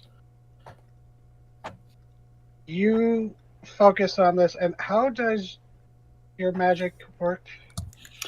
In this situation, I would say Carlos has both hands on this tooth, fingering it over, and his spellbook would technically open and activate. So the cassette on his hip starts just to play automatically.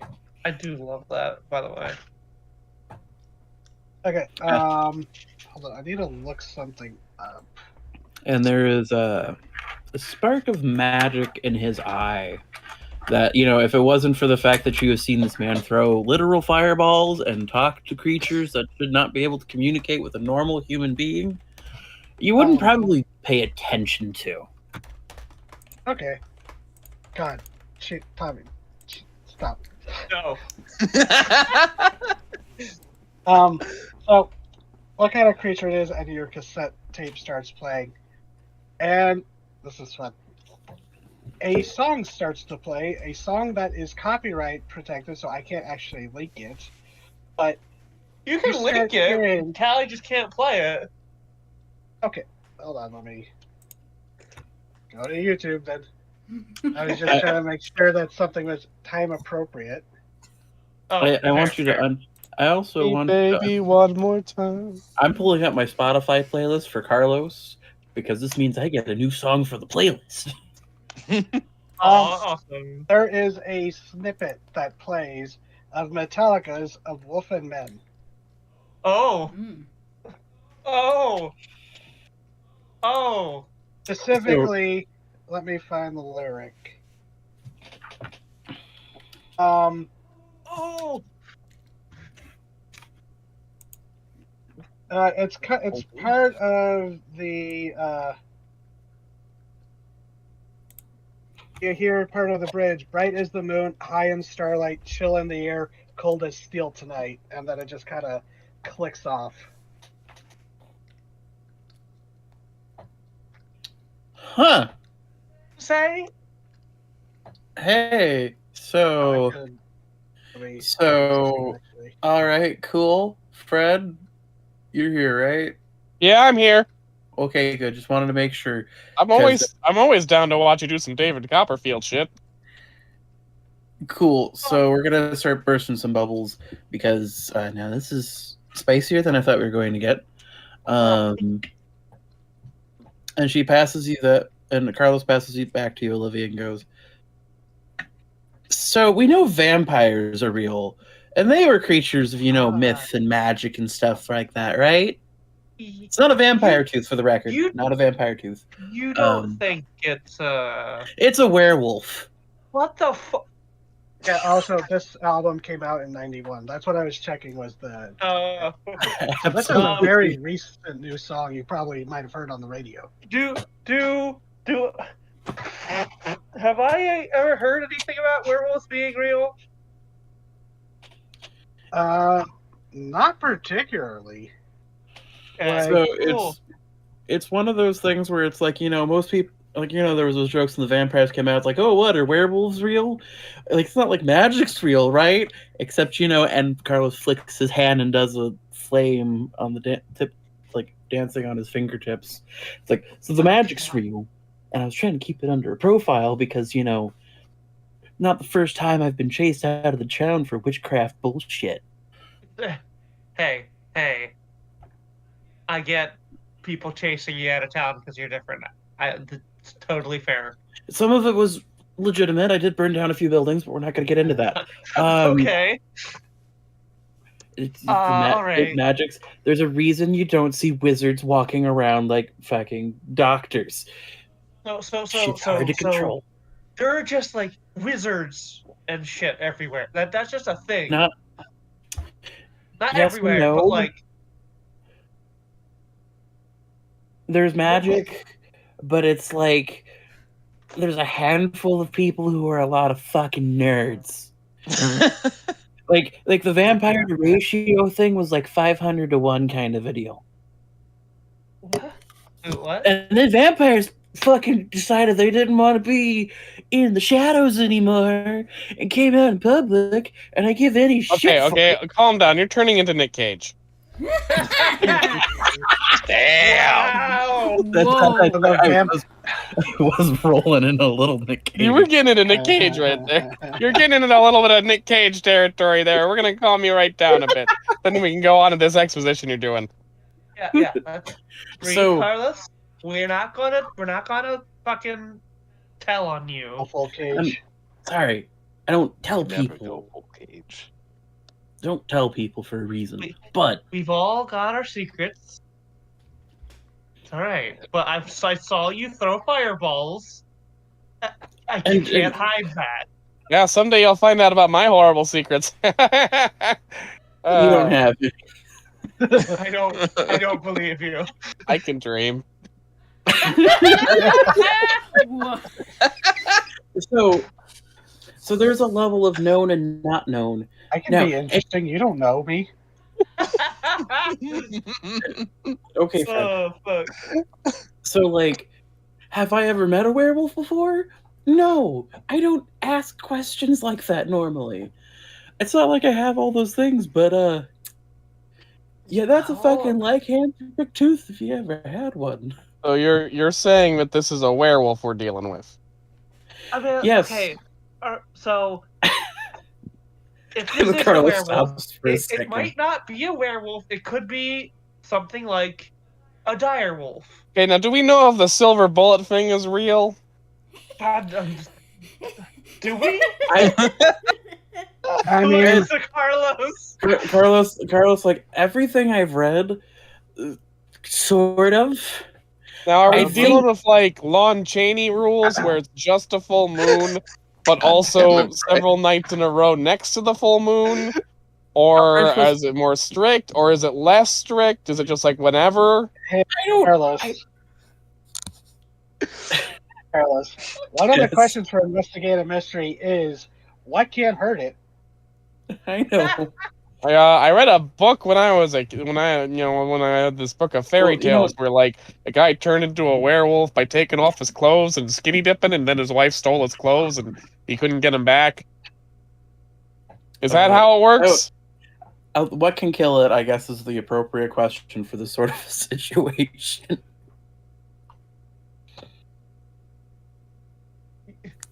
Will a pentagram show up on its hand? Because that's going to make identification really useful, but that could just be a Wolfman thing. Okay.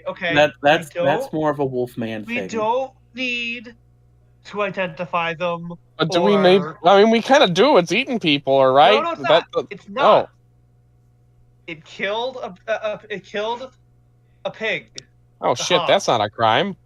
No. I mean, I do that quite often myself. What? I mean, not personally, but I mean, like the amount of bacon I eat. Oh. God damn it. You do eat a lot of bacon. Well, it's good. I didn't expect to find a werewolf. I was expecting to find like. Yeah, you never really expect to find a werewolf. That's the thing about them. They kind of sneak up on you. I mean, yeah. I was expecting to find out that at worst it was something. To be honest, I can't recall a single story about werewolves where the people were like, werewolves, I saw that coming from a mile away. Fun. I was going to say is it's not a problem anyone really has context for when it happens, you know? So, Sarah, I'm going to use the question, what can hurt it would be very useful right now. Let me look up something. Okay. Well, that's happening. It's like, so if I'm wrong and it is some sort of just somebody let a wolf loose, or one of your weird science labs lost an extinct form of wolf, that's a possibility. That is very possible. Wait, you don't know for sure it's a werewolf? I'm sure it's a werewolf, but But you're trying to cover your ass in case you're wrong, so you don't know for sure. I have a half of a tooth that magically identified itself as a little wolf, but at the same point, it could be. We watched a hobo nearly get eaten by a giant bird from science. What if it's like the reverse of a werewolf? Like it's a wolf that transforms into a man during the full sun. Skinny. No. So you asked, what can hurt it, Carlos? Mm-hmm. And there is another little snippet of a song that plays. Silver Springs from Fleetwood Mac from 1977. It's a werewolf! Okay. I don't know if that song deals with werewolves. I just typed in Silver Song, and that was one of the ones that was time appropriate. It is appropriate for this. Okay, we don't need to worry. So, it's probably there are vampires that live in town and are perfectly fine. They're just different people. So I don't want to assume that a werewolf is any worse. Okay, that's fine. Absolutely fair. Maybe we should hold on to some silver just to keep ourselves, absolutely some peace of mind. Fair. Silver probably is going to do some good if we need to fight him. But I bet you $5 fucking dollars, which is all of my tips for today, he says, fishing out a $5 bill. Satch. That we're going to hear from either Hanzo or Annie or one of the other people who do investigations. That something weird's going down, and it's going to be a werewolf. And speaking of... Also, hello, Tommy. I appreciate you stalking in on this conversation. Mm-hmm. Yeah, no one was making food. Yeah, he got bored. Long kidding. Okay, so we're out back. It makes sense for him to be dumpster diving while this conversation is happening. Mm-hmm. Oh yeah, Tommy just pops up like a raccoon,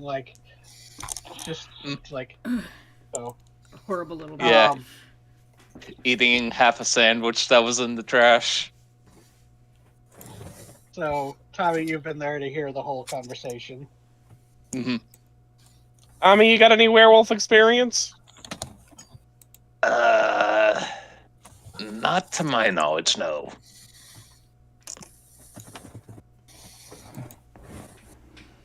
Because you don't really know a werewolf's a werewolf until you're, being chomped by one. That's fair.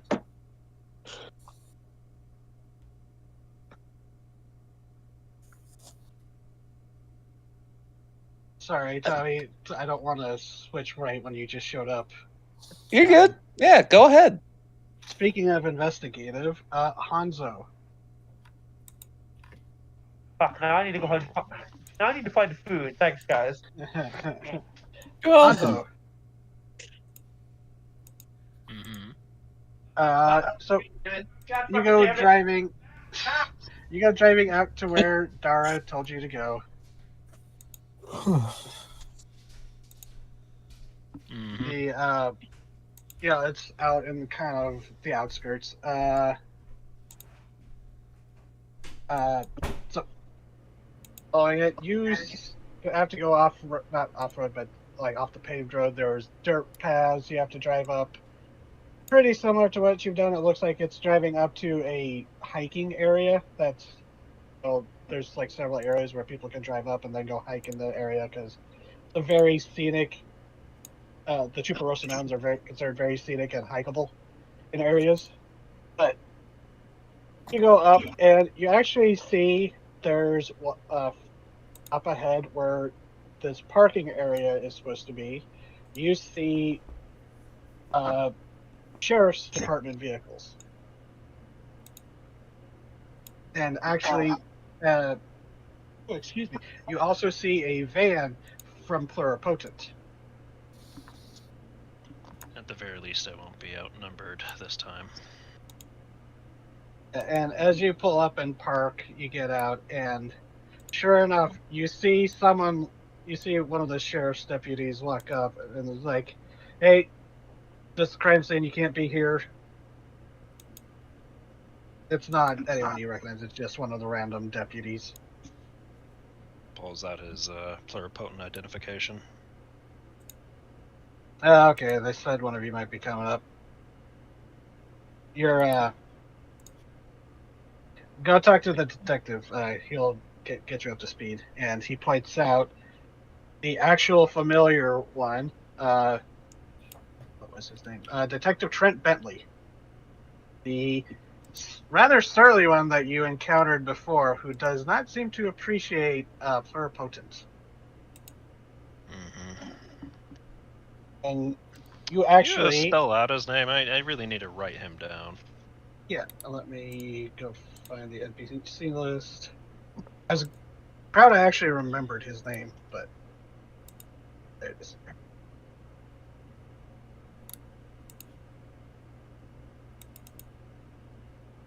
Come on, Discord.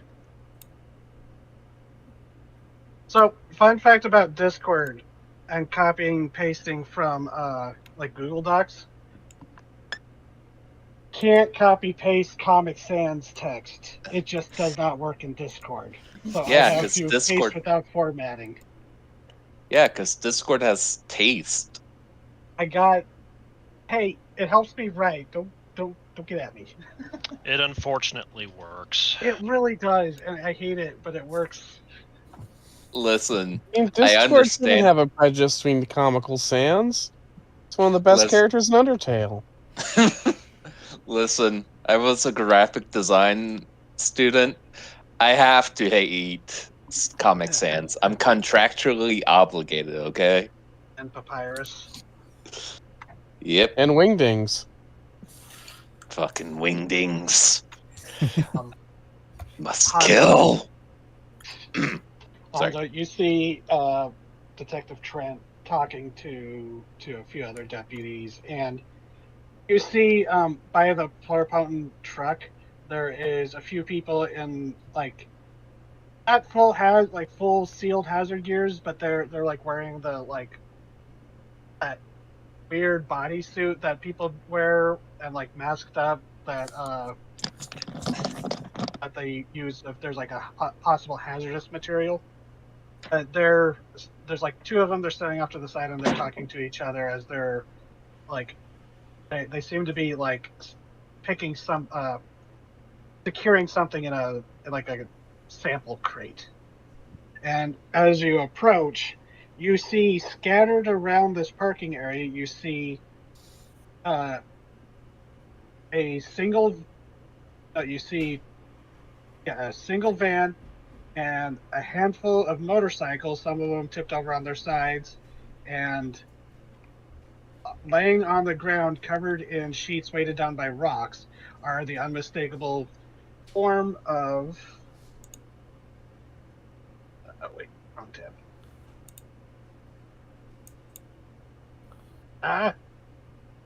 You see 4 bodies scattered around,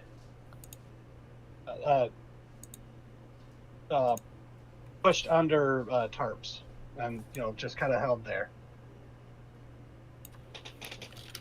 So you go walking up to Trent, and he turns around, seeing someone walk up, and he looks ready to chastise whoever's like interrupting, and then there's a moment of recognition, and then his expression hardens, and he goes, "Agent Hanzo." Detective. I was wondering if you were going to be the one they were sending. Figures. Happened to be available. And he shoos off the 2 deputies that he was talking to, and they go, like, do whatever they were going to do. And he turns and walks with you over to the bodies. And he goes, "Well, I guess I should catch you up to speed. I was told very clearly that I'm to cooperate with you during this. It's my better judgment, but seems we have a... Oh, actually... Oh, I was wrong. There was more. It's actually 1, 2, 3, 4, 5. There's actually 7 bodies scattered around underneath tarps. I was wrong. I miscounted. But he goes, seems we've had something of a little massacre here. I was about to say. From what we can tell, and the reason why you're here is it was a drug deal gone wrong. And yes, and specifically, and he waves over one of the pluripotent people, and they walk over and they have like in a sample bag. They bring it over, and it's a glass vial that has a murky fluid in it, bluish in tint, murky blue color, and it's like a AA battery sized vial of like that amount of containment. And he goes, "You recognize that?" And you do. This is Epiphany. It is a drug derived from the superorganism, specifically the cerebral fluids that they've managed to extract, and it is considered a neuro booster.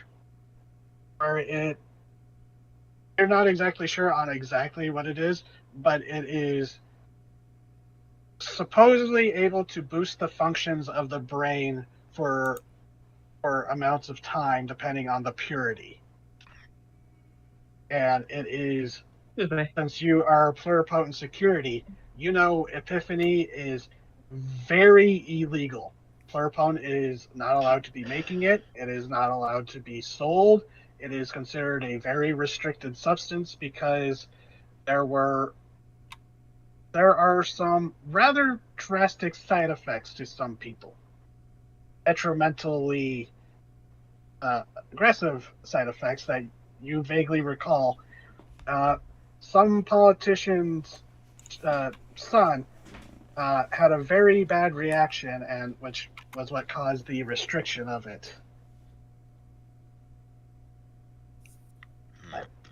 He goes, we have about 20 vials of this stuff still intact, another 15 or so shattered, and from what we can tell of the container we found, there's probably still more out there.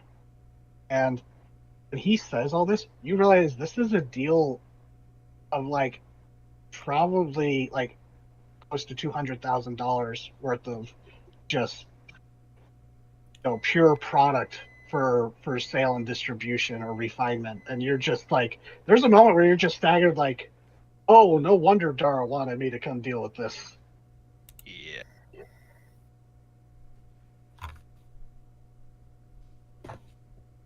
And he goes, I'll be honest, it's looking pretty, like, from what I can tell, it seems pretty straightforward, but there's kind of like sucks on his teeth for a moment as he seems to think, and he goes, there's some weird elements to this. You'll see. And he like gestures to you to go look. And if you want, you can roll investigate a mystery. Excellent.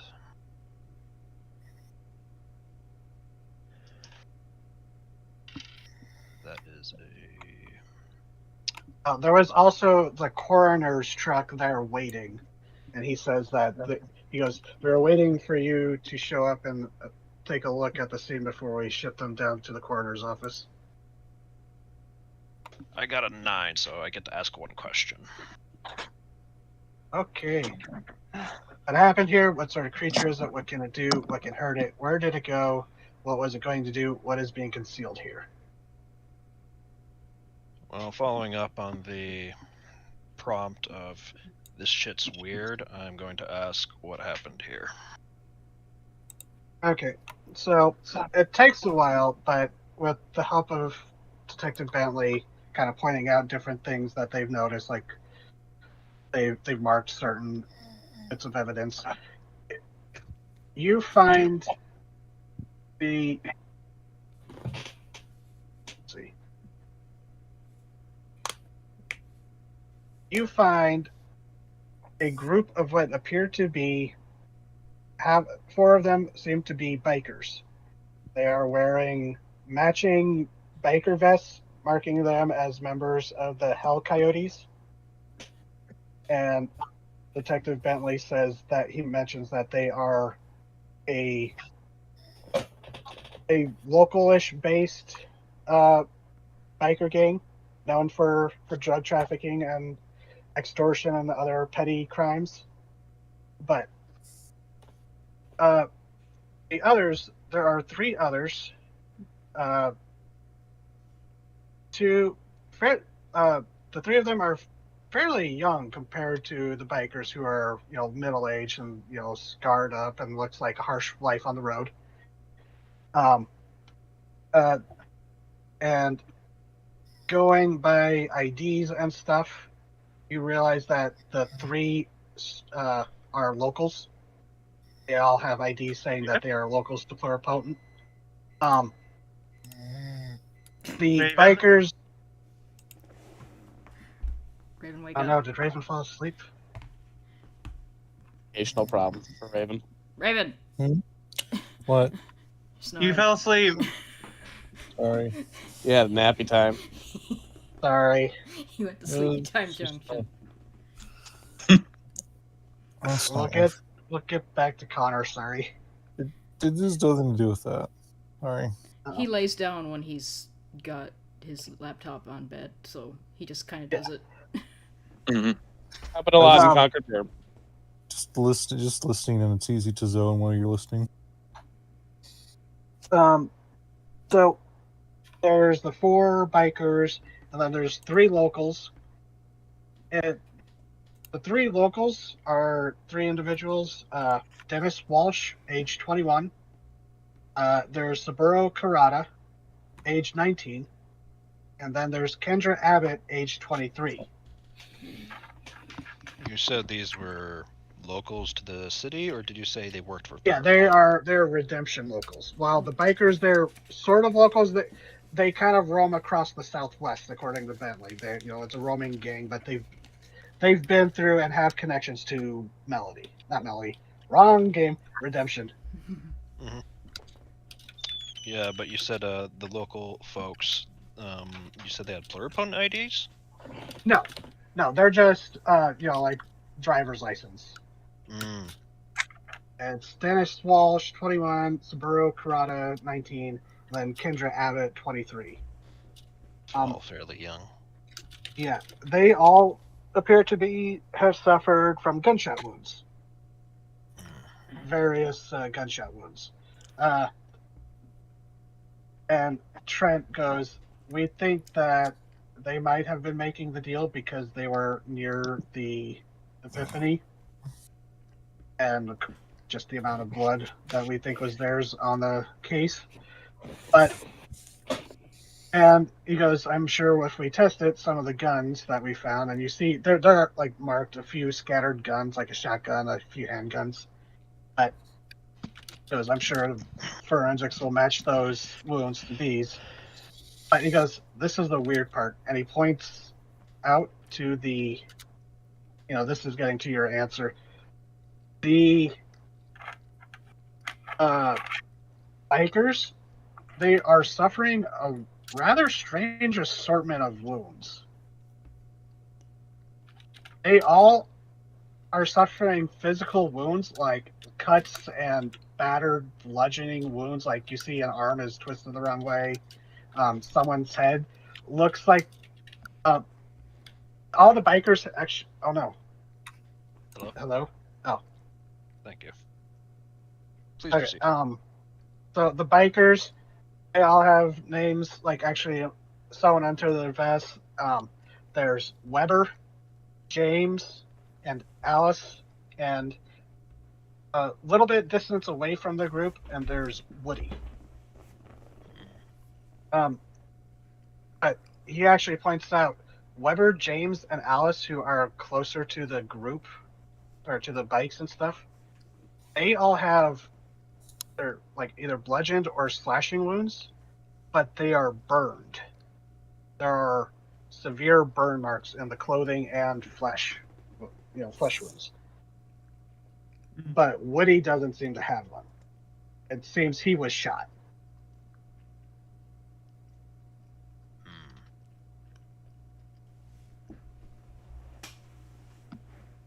So I'll write down the names of the people, but it's from what you can tell, just from the evidence, it seems that there was a trio was shot and killed before something attacked and killed the bikers, because the trio of locals, they're kind of grouped together and were all shot in the same place, while the bikers are scattered around. A bunch of kids way over their head. They died first. The bikers, something else killed them. They had time to scatter. And from what we can tell, there were actually some motorcycle tracks that left the area. And like he points out where like some of the bikes are, like the 4 bikes are, he points out that there's impressions where there would have been like a few others, but it's too chaotic to tell exactly how many.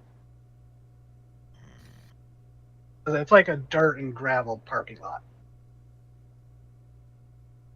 Third party.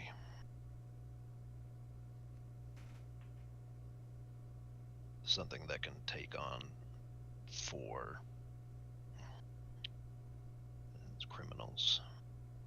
And he goes, these people are hardened. They were all armed.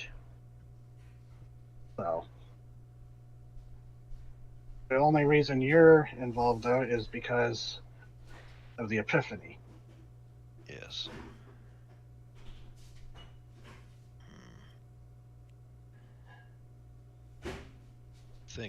Thing is, these are young kids, and none of them work for Pluripotent.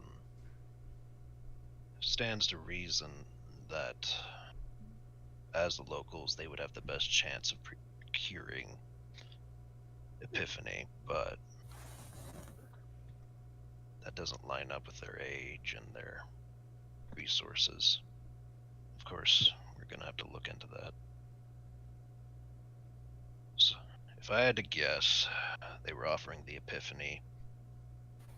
The people didn't want to. The bikers didn't want to pay. Shot them dead.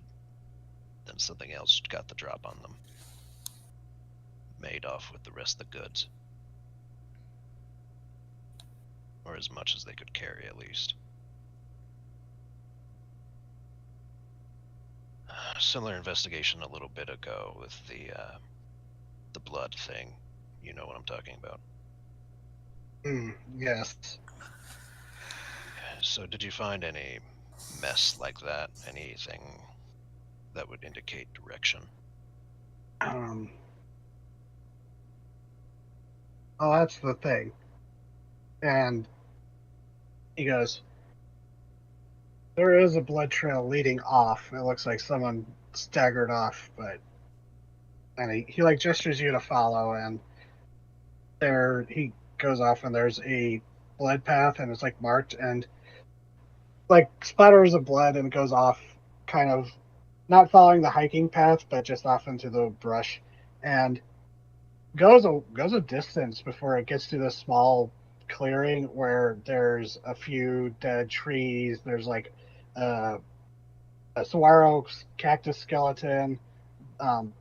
There's it's just this like kind of dead area, and he points and there's like a pool of blood stained like well, it's sand, so it's like not pooling blood, but it's just like dark colored sand that you can tell there was blood. He goes, a lot of blood came this way, but nothing, no body around here. But there is footprints, so maybe someone got up and did get away. But can't really see anything else around here. Remind me, how many vials went missing? He kind of thinks about it. He goes, not sure, but there's probably at least a dozen that could be missing. Could one person on foot carry that many? Oh yeah, the vials are fairly small. Like they are only like AA battery sized. So someone could literally just put them into a backpack and carry them dangling around, or into a sack or something. So you mentioned the bikers. Their wounds were slashing, bludgeoning, but also burns. Yes, we're gonna send them down to Creepy Guerrera to take a look. And you met Guerrera, Dr. Guerrera, the coroner, the vampire. Yep. He goes, but from what me and the others can tell, it's like they were noisy car. He goes, it's like they were hit with something that was on fire. Something that burned them. Yep. Yeah. Since we are dealing Chuck, with criminals, he was military, and he said that it looks like when someone got hit with a piece of burning shrapnel after something blew up. But there's no, from what we could tell, there's not really any shrapnel. I know people have made bullets in the past that can burn, but that seems a little overkill to bring to a drug deal. That's high-grade shit. Yeah, and from what we can tell, the bikers, besides Woody there, and he kind of points, like, once you return, as you were walking back, he kind of gestures to Woody, who is kind of off from the other bikers. He goes, besides him, the others, he's the only one that was shot. So that's something that's got me curious. The others were burned, but he was shot. So somehow, someone came at them with a weapon that cuts and burns. Kind of gives a shrug. Hmm. I'm used to drug deals and, gang things gone wrong, but this is, like I said, weird. It is.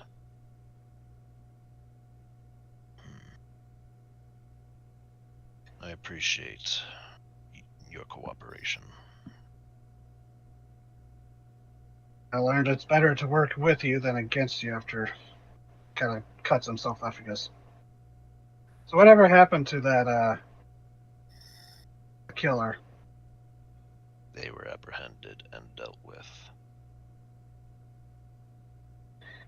And he just kind of gives you this, like, guarded look before he just says, and he goes, all right, I know I shouldn't pry any further than that. And he's just like, he just seems like dripping with suspicion now. Even more so. Mm-hmm. Detective, Agent. I understand your mistrust. You just implied that the corporation you work for is working with extrajudicial vigilante punishments. Yeah, I'm not That exactly. I am unsure of. I just happen to be that kind of person. In reference to, he kind of says like dour, serious shit, and not intending to do that. It's like, why do you keep giving such ominous statements? That kind of deal. Why are you the way that you are? Mm-hmm.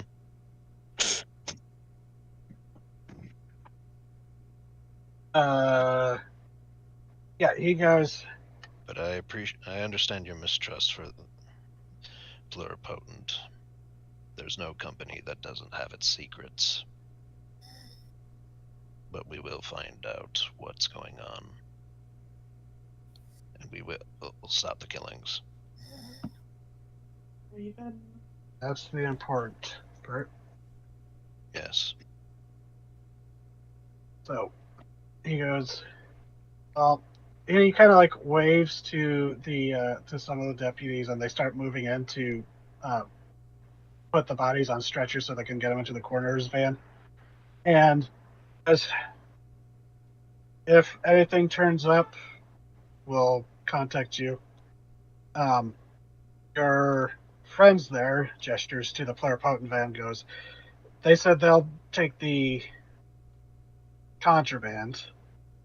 Not exactly procedure, but this isn't exactly a procedural case, so I'll be taking it back to pluripotent for disposal. Right? And as far as you know, Hanzo, they would dispose of it. Yeah, it's like, it is illegal.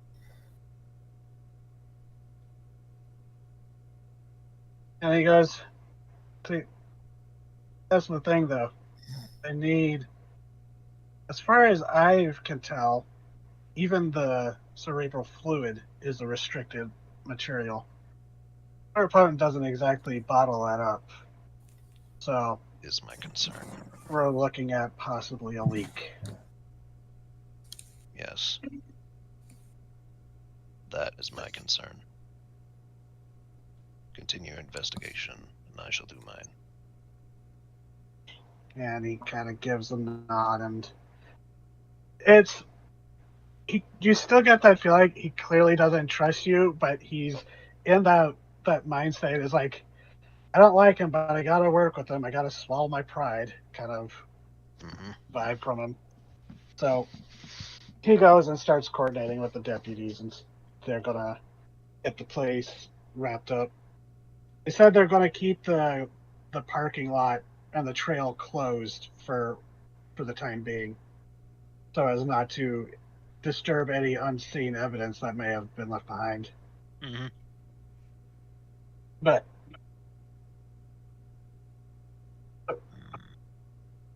where would you go next? I guess you would report into Dara, right? Call it up with the car phone. Yep. And he answers pretty quickly, and he goes, "So, what's the situation?" And gives him the skinny. Yeah. Well, they said it was Epiphany. I knew this was going to be a long day. All right. Well, let the techs clean up. I'll bring it in, see if they can discern anything from the samples or the vials that were recovered. I'll keep you on. I'll keep you. Shall Yes, I I'll investigate keep you on up to my own date. terms?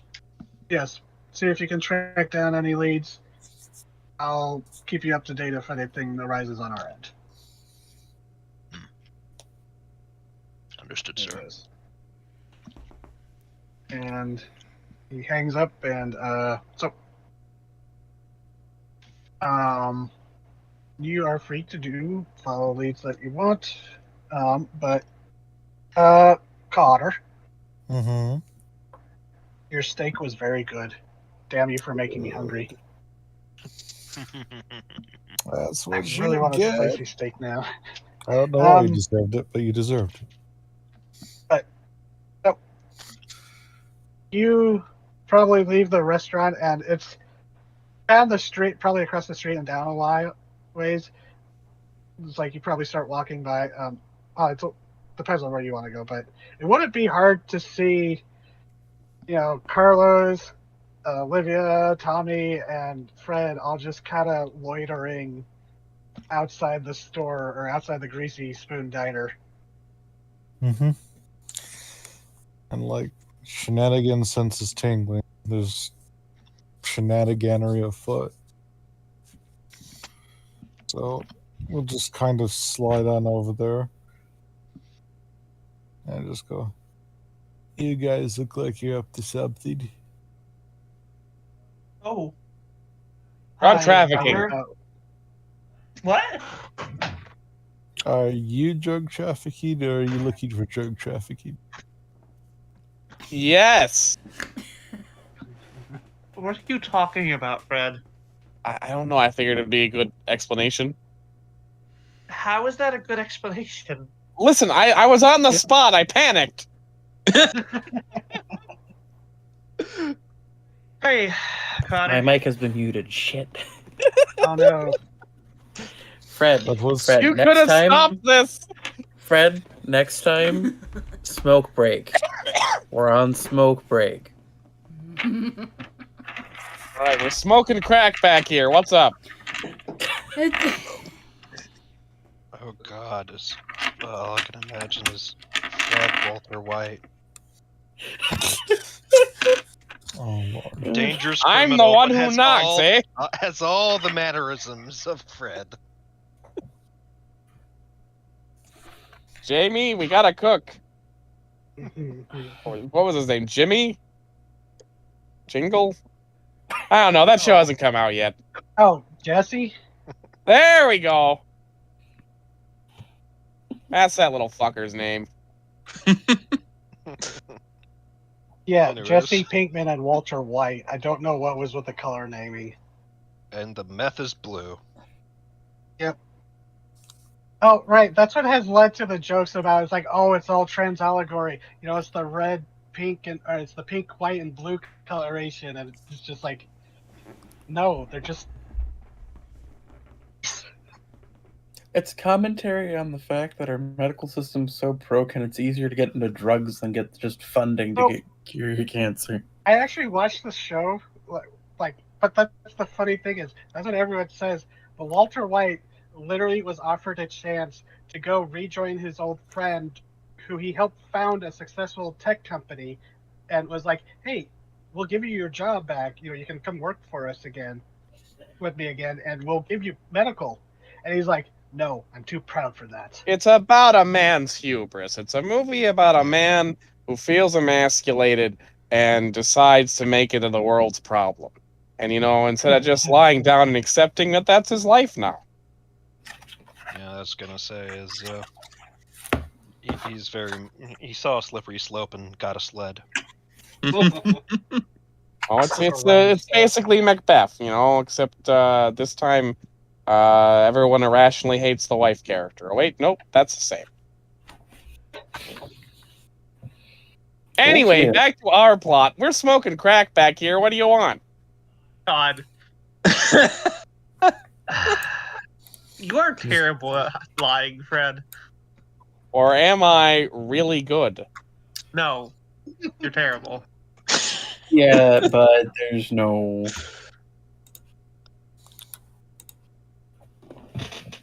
But if we were smoking crack, would anyone believe me when I said we were? Exactly. Point Fred. No, because if you were, you wouldn't be talking like this. Exactly. Point Fred. No, not a point, Fred. Hey, do you think we're doing something shady, or do you think we're just a couple of clowns Oh back my here? God. It sounds more like you're popping Ritalin. We're pretty sure we found out. We're pretty sure we found the tooth of a fucking werewolf there. What the hell is Ritalin? Is that not out yet? I don't know if it's as popular as it would be in like 5 years from now. That's very true. As a kid, like at 5 or 6, it was like all the I mean, Ritalin was Ritalin being definitely prescribed came everywhere. into vogue in the 90s, but we're like early Yeah. 90s. I don't think it's quite hit the point where I would know what it is. Oh, well. No. Olivia came to me with a weird tooth. Oh yeah, we got a werewolf. We're still not sure whether or not it works on Lon Chaney rules or not. I'm getting some mixed signals on that one. Okay, so Silver works on it, but that's all I About this fucking time, that coming around the corner, underneath the gaudy as hell umbrella, you see Winifred glasses on. It's like,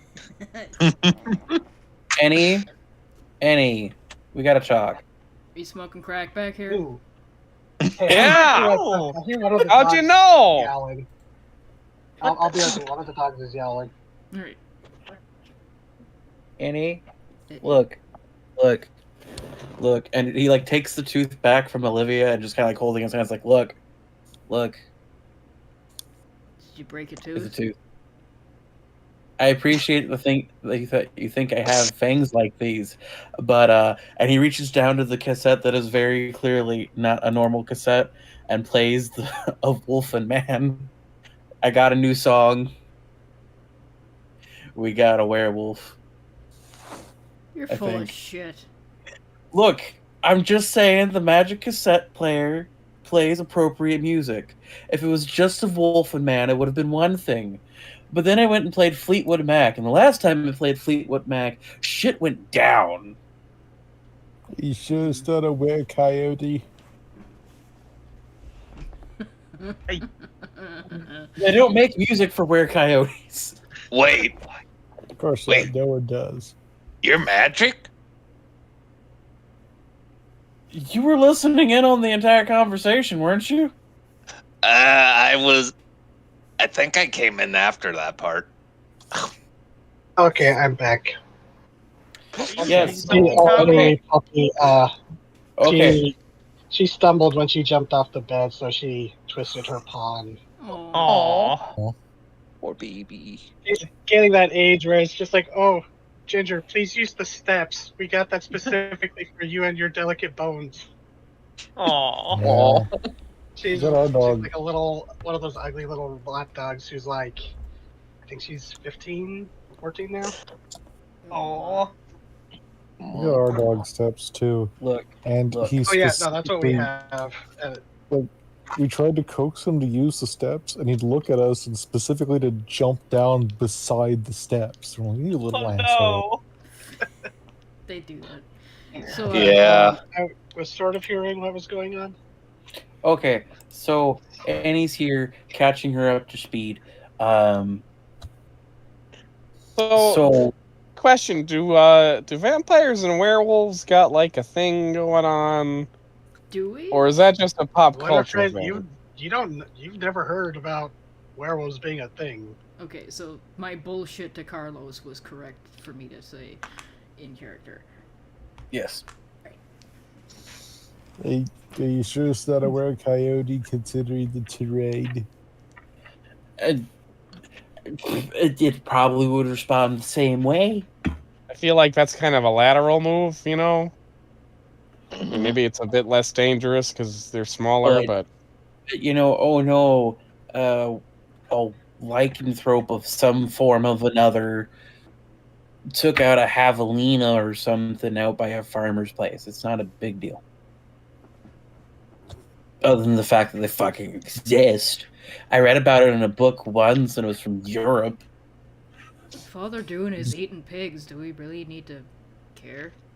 No, but I bet no. you $5, since you're not coming with trouble here, Hanzo's gonna show up with something. You know, I was gonna say, perfect time for me to show up with my dour ass. you know, if they infect say people with a that? bite like in the movies, because that could be a problem. You say that, and I'm already in the doorway. You hear like the ding from inside, and you hear, you're probably not far from the door, like to the back. You hear Carly go, "Oh, hello, Hanzo." You hear the ding, and Olivia says, "Don't you fucking dare!" Then you hear, And, yeah, you hear Carla go, like, "Hanzo, Carla is just like, oh, hey, Hanzo, usual." I'm here on business. Okay, and she kind of looks at me and goes, We're in the back, smoking crack. "I will kill you." We're not. And, We're not. and she just Look. like kind of pinches the bridge of her nose as you hear Rio and Manny just start cracking up and like, oh, they're smoking crack. And like you see some of the other customers like start looking like, what? Don't worry, Hanzo, it's not Tommy, crack. From the back door, there's the Tommy. I swear to fuck, I already have enough issues with the fake slander. No one's gonna know it's real anymore. I'm not. Cocaine's not a light drug, you fuckhead. It's not just crack. A weed. It's Just a Hanzo. weed. it's Remind me meth. telling them. The We're name not- of the woman again? Carla, the waitress, she's the mom of Yeah. Manny and Rio. We're not telling him Hanzo unless looks- he's got like. Hanzo not telling looks him her unless- in the eye, and there is a very silent. Unfortunately, I'm choosing to work with these people.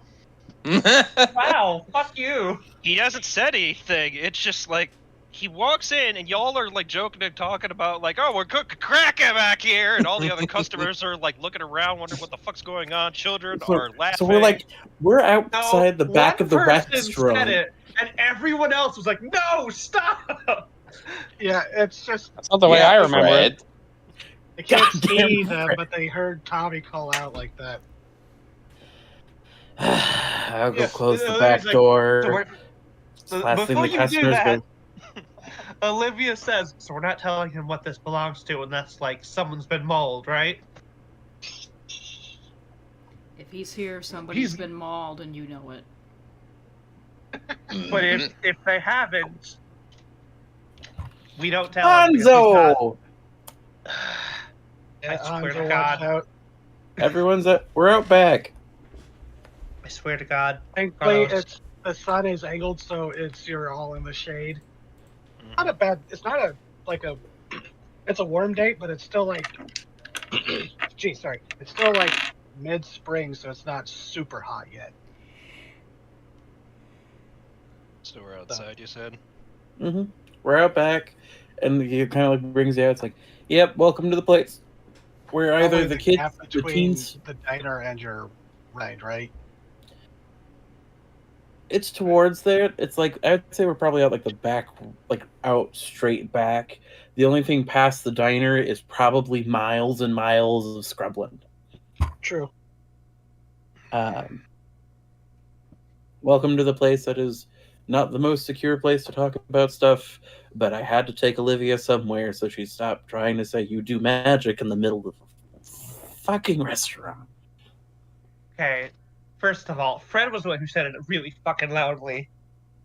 Hanzo, you do No one magic. believes that. I mean, I think I saw the fucking fireball shit Yeah. or whatever. So I think you specifically, Carlos and Hanzo have on the bonds thing have worked together in the past. Yeah. So I mean, it's he saved me from a chupacabra and no lunch. We got lunch. Yeah. By the way, have you guys had the chalupa cabras? Because they're delicious. They are. I have yet to try it. It is probably one of Hugo's finest dishes, if I'm being honest. I think I need to start making some more themed ones. You're here for business, not pleasure. What's happened this time? We can have a little bit of pleasure. What's happened this time? Hello to you too, Olivia. Hello, Hanzo. I'm Is sorry. it werewolf related? Because we've been having some werewolf Fred, issues. I am. Werewolves. She grips her head. Carlos is like pressing the bridge of his, like closing his eyes, fingers over, pinching the bridge of his nose. He's Well, like, I mean, what? He's part of the team. would. So Olivia brought me a tooth and asked, "Can I check it with my magic?" And I'm like, "What do I look like? A common whore?" And then did it anyway. Oh. So there's a gratification element with you in the magic. Everything's gratification if you look at it correctly. Give me the tooth. I'm leaving. No, let me catch Hanzo up first. Like that umbrella. Raven. So Yes. Okay. Heard you. So I did a look in with my expertise of the weird and bizarre. That is in fact why I came to seek you out. Oh, of course. I somebody owes me $5. He says, looking at. I Looking didn't at take that bet. Fuck you. Side note, Connor. Hmm. You get the compulsion that you really want to take a closer look at that tooth. So I had to look at it, but like these people keep passing it around. Oh, you want to take a look at it, Connor? Here you go. Yeah, it's just like Okay. Let's get the tooth. That tooth is mine. She snatches it from between the two of you. You can ask first. Can Connor look at it? Connor, are you trying to look at this? Yes. I'm not Are trying you to going eat to it. make it? Are you? Okay. Fine, Wait, fine. are we eating the tooth now? No. I definitely am not. No, thank you.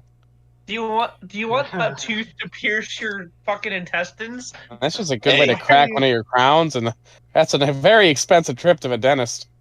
Why are you eating Bert's baby teeth? What, you think I got Tom's money? I need calcium. Exactly. Alright. Need that calcium. She Jesus. puts puts her hand out, palm up, with the tooth in it, so you can look at it.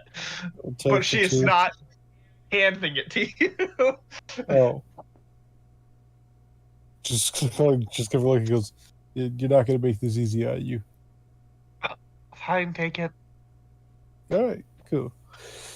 Takes the tooth. He's going to just kind of look it over. But yeah, so she comes up to me and is like, "Hey, something killed a javelina in the woods and left a weird tooth in it. Can you tell me what it is?" And I'm like, "I'm not the nature guy. That's your job, but sure, whatever." No, okay. You're leaving out some context. I took it to the preserve and I looked at the damage on the dead pig and found the claw size roughly the size of a mountain lion. But the teeth were all wrong.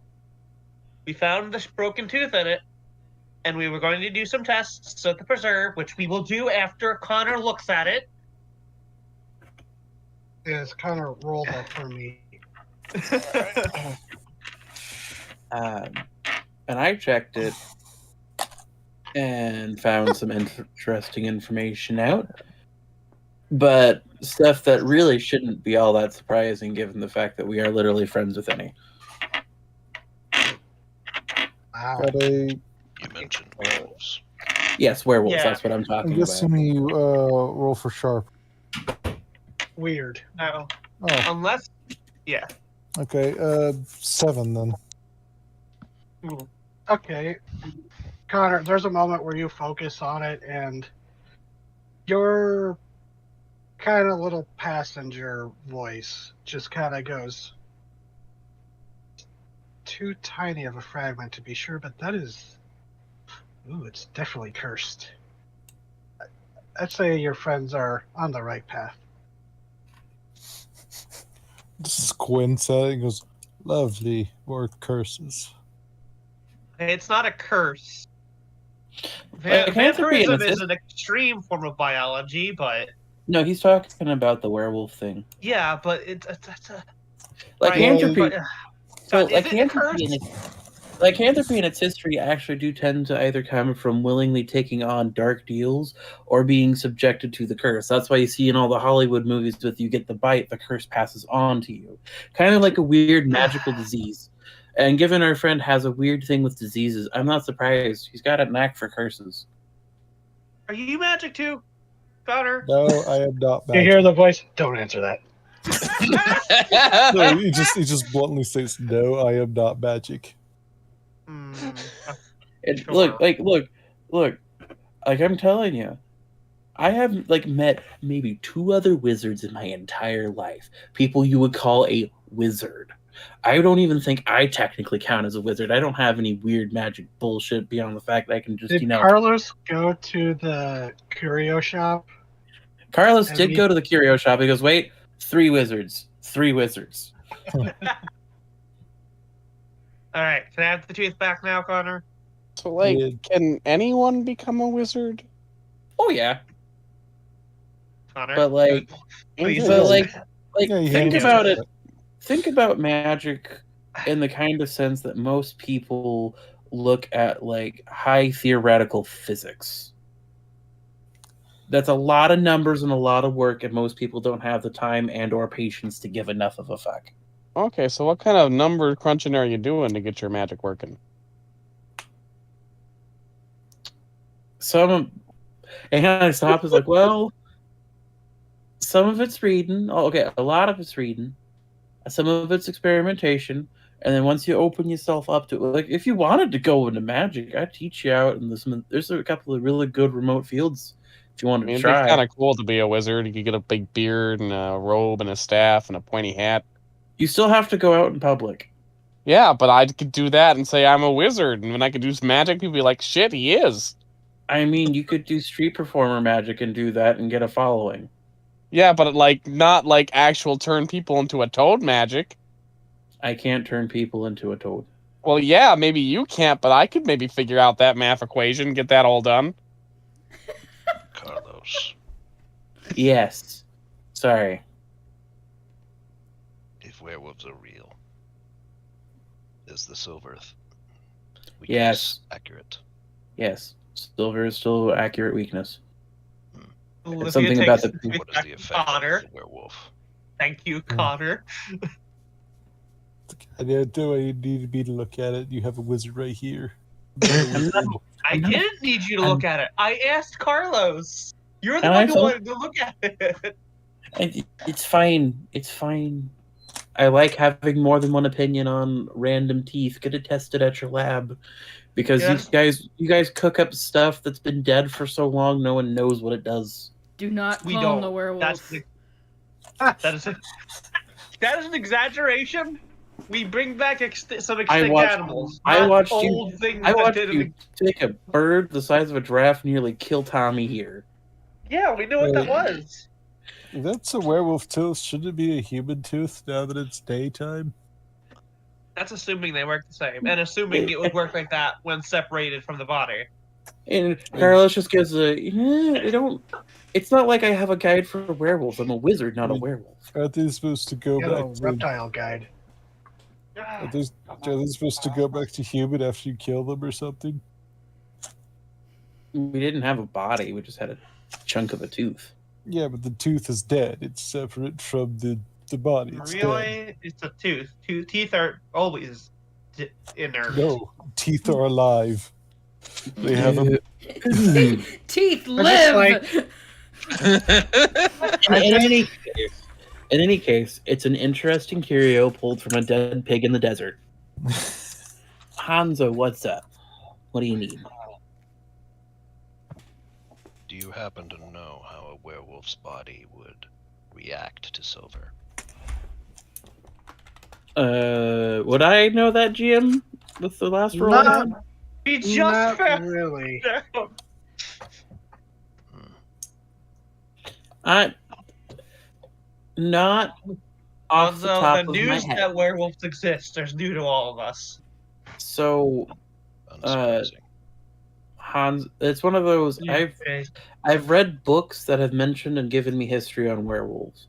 Some of them are inaccurate, clashing information, and I've never, met one in person, so I couldn't exactly tell you. It was a furry. Still, it is a lead. It is a lead, Melody. but I do have to ask, a lead for what? What do you think I'm here? What happened? Because Because your office called you for player opponent related criminal activities. There was a massacre. Sounds about right. Unusual circumstances. Were they clawed? Slashing and bludgeoning damage. And I Shit. noticed that is not all. Their bodies seem to be burned. Burned? Oh my god. Well, I can tell you at the very a least. werewolf with a sledgehammer and a flamethrower. No, hold on. Hold on. The bodies were burned. Not with Like- a flamethrower. It seemed that the wounds themselves were cauterized, So as maybe if the body was having a violent reaction to the The material used. bodies could be the werewolf. Wait, what if it was a were-dragon? No, we just said that it wasn't a flamethrower. Fire breath would work the same way as a flamethrower. Not all And- dragons breathe fire. Also- then it's pointless regardless. Also, this isn't sharp enough for a dragon tooth. Not that I don't even know if a werewolf. Look, I'm still new to the whole werewolf thing. Well, that's assuming dragons are real. I have been handed teeth that are quote unquote dragon teeth that I'm pretty sure are just big snakes, big snake teeth, and this isn't sharp enough for that. But we're not going to go into those kinds of situations because that was also in San Francisco, and I did a lot of things in San Francisco. There's a reason I'm not in San Francisco. I know you have said your knowledge in this regard is limited, but do you know if there are other varieties of werewolf, whatever you call them? I guess I need to roll investigate a mystery to get some more information at this point. We don't have anything to investigate. Oh, It gets me the and right. it's clear we gotta go werewolf hunting. So Perhaps not in a violent way, like a bird watcher sort of way. would Werewolf watchers. Ooh, shit! That actually sounds pretty cool. would you Alright, like let's to set this down time. GM? Would you like me to roll a weird or a sharp to get more information or recall more information? Let's see, to recall. I guess it would depend on, are you going to try to magically recall it or just think really hard? I guess it would depend. I would say I've already tried to think on it really hard since I rolled with the sharp last time. I think it's time to start like, hey, let me see if I can go to the magic library that exists in a cassette player. Okay. Okay. So, yeah, go ahead, roll Got it. weird. Okay. Got a 9 on the dice, and my weird is a 3, so that is a 12. Okay, I will say, since it's a specific thing you're trying to recall, which is, are there other types of werewolves, quote unquote? Right? Yes. Mm-hmm. You do recall, as you said, you did have to do training, and there were some esoteric things you had to read, and among that, there was some B series, and those were the fun parts you kind of remember leafing through because that was the fun thing. But there are various types of lycanthropes. There are different types of animals. There are sometimes such a high roll, you would know there is a wide variety of different types. There's a moment where Carlos's eyes are kind of like shifting, like those colors again, and it clicks, and he goes, And from your like headphones around your neck, there's that faint sound of static, like other people standing closest to you can actually hear. "Okay, there's a lot." In response to his question, Yes, Hmm. there's So a high. wouldn't be out of the question then that these might be coyotes. Could be. Yeah, he was not here when y'all mentioned possibly coyote, and he just brings that up all of a sudden. Yeah, Like Connor very, just kind of not as he doesn't do it with the tone of throwing it out there. He's like clear, like coyotes are already involved. He knows that. What do where you know about coyotes, Hanzo? The slaughtered bikers belonged to Hell's Coyote, to the Hell Coyotes biker gang. In fact, that just writes itself. Okay. They are Here's a- drug trafficking. What? Connor? so Connor just kind of does a little shrug with that. Goes, okay, so any suggestion? It's like, oh, maybe he's serious. I suggest that you people roll your eyes at me. What if this is a where such and such turf war? Allow me to explain the situation. It appeared there was a drug deal that went bad. 3 locals dead. Appeared to be shot by the bikers. Then something descended on the bikers.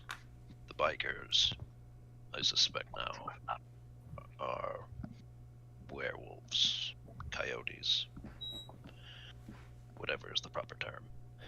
There was a third party that made off with these drugs. Highly illegal drugs derived from superorganism fluids. So that's why you were involved. That makes sense. I do not believe. Well, I mean, it's like the bikers are involved somehow, yes, but I am not quick to assume that they are the main threat. But the bikers are the ones that had the weird burn wounds. Yes.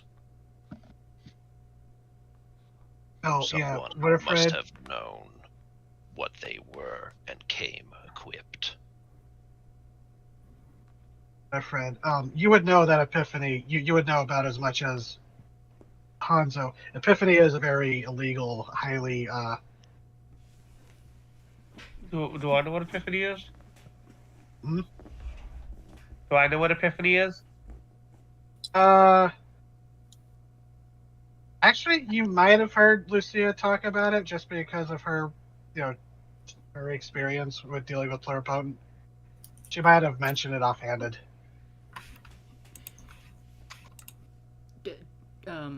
It's Just real quick, Sarah. good. What exactly does this drug do? It is a neuro enhancer, and I will give this because Winifred, you would probably know this.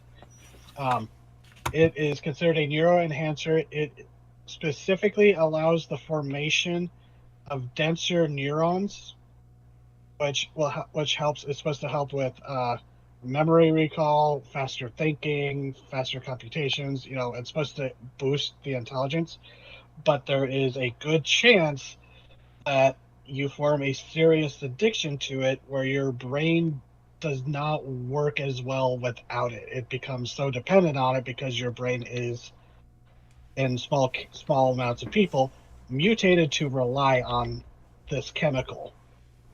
And it is one of the people that very publicly, as I mentioned to Hanzo, it was some politician's son got really fucked up on it, and that caused a political backlash against pluripotent. And it is one of the things that possibly contributed to it closing the national park, or the amusement park side of it, back in the 70s. Okay. So we have potential werewolves hopped up on brain juice that now don't have it? Or somebody who knows what werewolves are and how to kill them with it. Yes. That is my speculation. Locals I would mean- have the best access to this substance. They might have tried to sell it to the bikers, who are known to traffic in drugs. The bikers killed them, then someone else, killed them and made off with a not insignificant amount. Hanzo, did you mention the names of the people killed? I have not. Okay, never mind.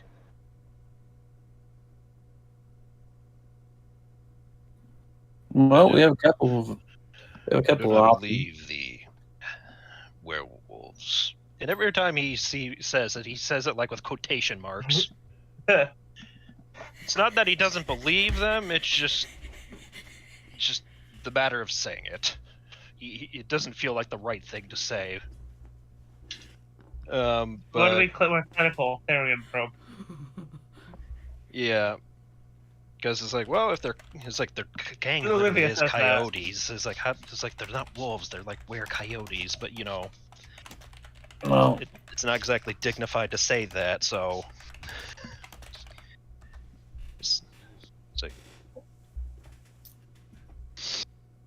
yeah. So it's like, however, I do intend to investigate the Kells coyotes. They not a are bad indeed. idea. If you have the names of the kids or whoever the locals were, could give you some ideas of where they were getting stuff from. I do. What are their names? He looks to you and is like, does it matter for your case? It might. I've lived in this town my whole life. They were young. Dennis Yeah. Walsh, age 21. Saburo Karada, 19. Kendra Abbott, 23. Do any of those names ring a bell? Not to you. Carlos, though. You're pretty sure you've... Actually, no, you'd be pretty positive that one of your regulars was a pair of brothers, the Karatas, and you actually think about it and you're like, oh shit, you did know them. Kendra was the brother, or not the brother, Kendra was the girlfriend of Saburo's brother, Soda. Hmm.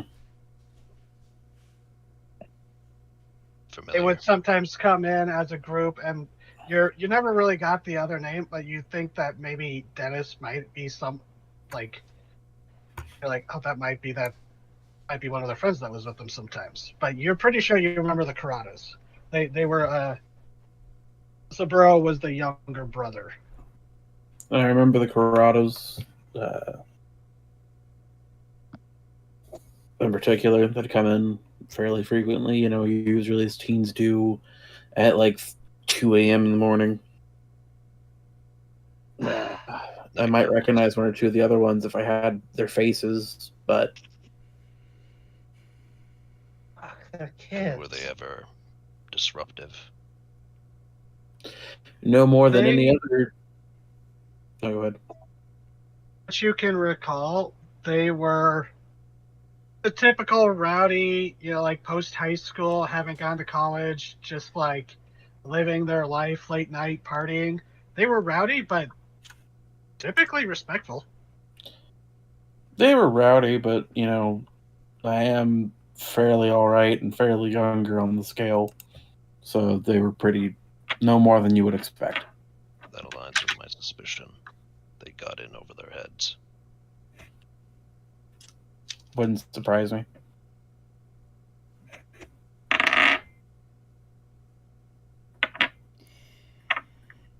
Well, As far as I'm concerned, their blood is on the bikers' hands. But they are not the only ones we have to worry about. you You have have this to. werewolf with a sledgehammer to worry about too. We got somebody who can kill werewolves or were-coyotes. Theranthropes? Theranthropes. We're just gonna go to the generic Theranthropes. Allegedly. Because that's assuming the tooth that... the chunk of a tooth Olivia found is tied to these mysterious burn marks. It's safer to assume so. It's not, I mean, I read the bestiaries, and I know like they get weird. I read one once that had like a werewombat, but we're nowhere near Australia. What? Werewombat. Wombat? We're not gonna get into it. Like I could spend all day going over every type that's in every book. Well, you had to check to make sure that werewolves were even a thing. Yeah, because I read the books and went, yeah. Like they had leprechauns in the same book, and leprechauns don't exist. So I didn't, is a leprechaun like a were ginger? No, they weren't. They were just a page for leprechauns. But in any case, there's stuff out there, and we'll have to eventually go investigate the hell coyotes and start asking questions, which will be fun. They will Well, not appreciate us poking our noses into their affairs, but they may have reason, same as us, to find this killer. True. Once again, this is assuming that the cauterization is coming from a supernatural angle and not that some dude just had some weird tech out there. Or hell, magic. We haven't ruled it out yet. We haven't ruled it out. Fair enough. Magic. And look, magic isn't something like, oh, hey, I'm going to kill people that you use precisely. It's kind of a point in a direction and let it rip. Yes. And in any case, we got a werewolf killer. Could be a hunter.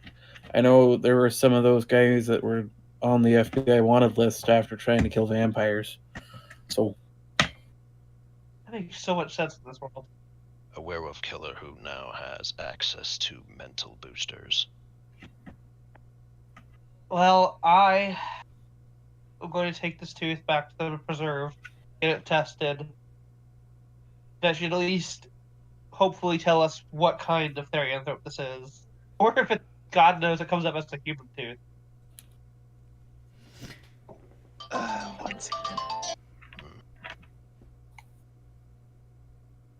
This has proven most enlightening. Yeah. I mean, it usually does. We like hanging out with you too, Hanzo. But once again, it is assuming that these two separate situations of a dead pig that was found out by a farmer's land is tied to a mass murder situation with strange things. I know, I remember hearing stories from people who work down in, any area using lasers and things like that, out of sci-fi movies. Oh. Really, is that? Yeah, I have one of those. Could that? I feel like that would be much more obvious than what you've found in your victims, though. Right? Sir, I'm pretty sure that describing the wounds the way that a Hanzo has that isn't a flenser. Yeah, the way he's described it, it does not sound like a flenser, because the flenser, while it is used to cut inside the superorganism, it's because the superorganism is so big, it's able to cut on a smaller target, like, say, a person or a chupacabra. It creates a focused burn. It wouldn't cause bludgeoning burns like Hanzo saw. Yeah, it wouldn't do that to a small target. Oh, I'm not saying someone drove up with a flenser or whatever, but or whatever you call them. but we exist in an age where it's not out of the realm of possibility of someone going mad scientist. Because if you had told me that someone could stitch 20 hearts together to fucking be golem monster trying to eat us, I would have called you a liar. Anyone else have the sound of heartbeats in their dreams past couple of nights? No. Oh, very tempted to make that comment, but not. Carlos, I will say you haven't heard it magically like you did when you psychically linked with it that one time. Only the things that haunt my memories from trauma. It's not like when I tried to, and he just taps his head. But anywho, so it looks like we not can. ruling anything out until further analysis. Yes, But we'll get your tooth. So sorry. Oh, no, you go ahead. It's like, but I'm not going to rule out the supernatural. The world I am not is either. I'm also. more than we give it credit for. I'm going. Going. So we can, are we meeting up somewhere after this, or are you guys going somewhere? That is a good I'm plan. going to bed. I just stopped by to make sure that nothing had happened while I was working. Look what happened! There's always something happening. I don't really got much going on. I was kind of thinking of maybe making some peanut butter toast when I get home. But you guys want to go out looking for this werewolf with sledgehammer, I'll go with you.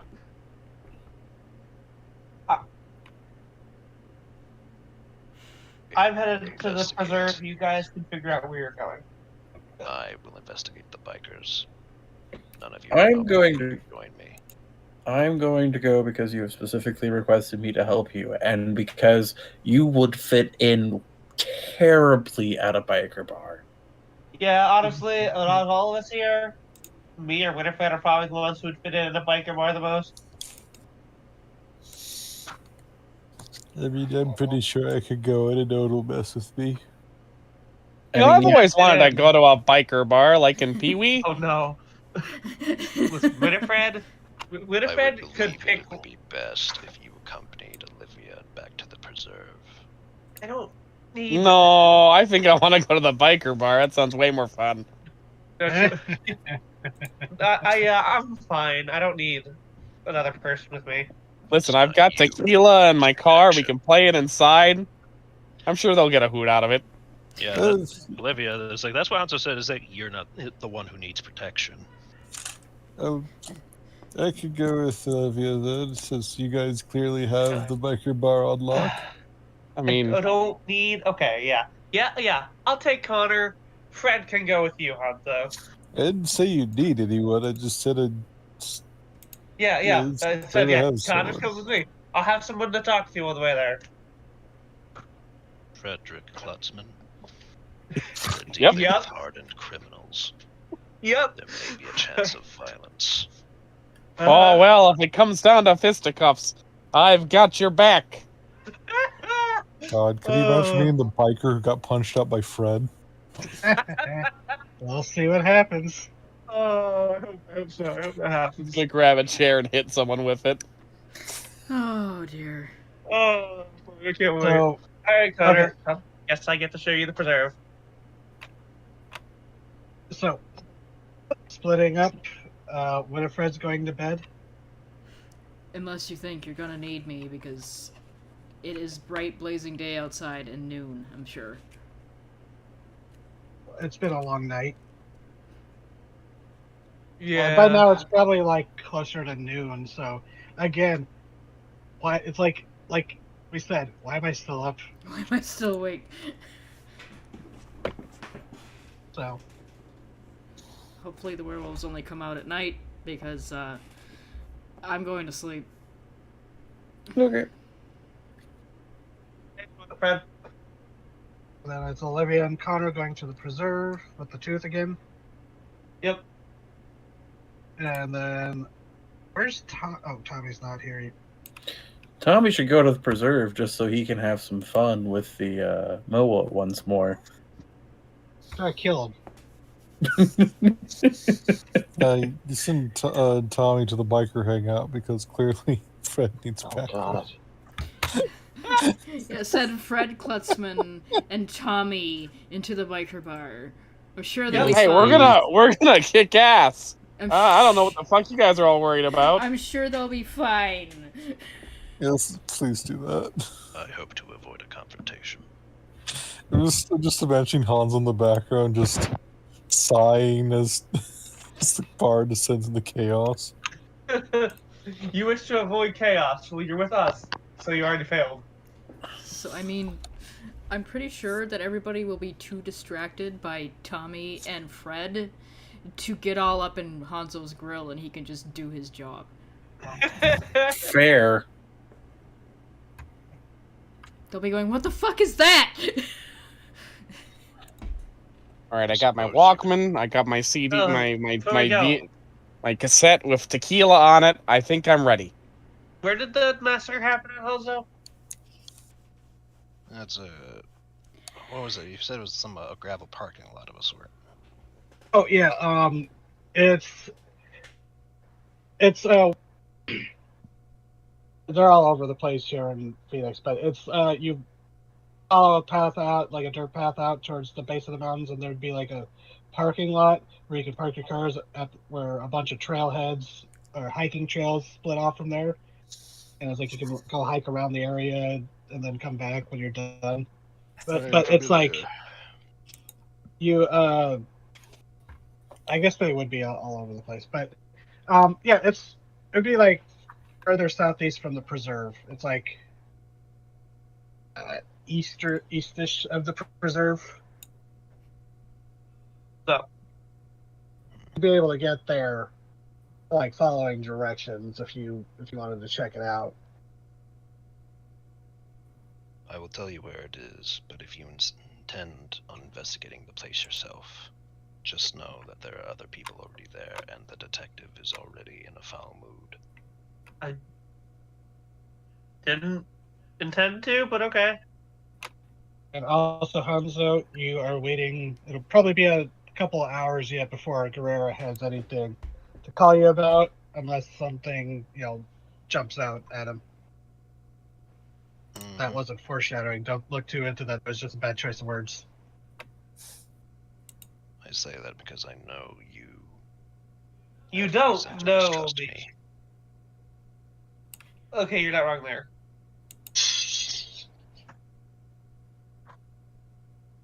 Just as a heads up. Uh-huh.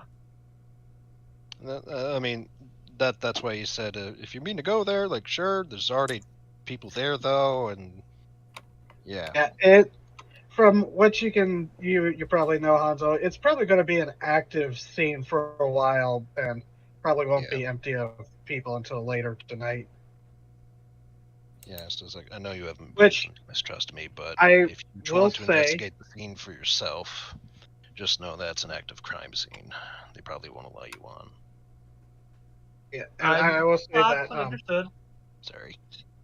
there are moments where we will be doing like time skips and stuff, so we're not doing like minute by minute of the day, since some of the stuff does need a day and night cycle. Mm-hmm. Yeah. But also, we're getting close to the time. Mm-hmm. Yes. So, splitting up. So Winifred's going to bed. Connor and Olivia are going to the preserve. Tommy's Schrodinger's vagrant. We'll see where he ends up. And the other three are going. Where are you going? Hanzo, Carlos, and Fred. I was going to ask Carlos actually. Have you served in the Hell Coyotes recently? Or do you happen to know anyone who would know anyone of where they reside?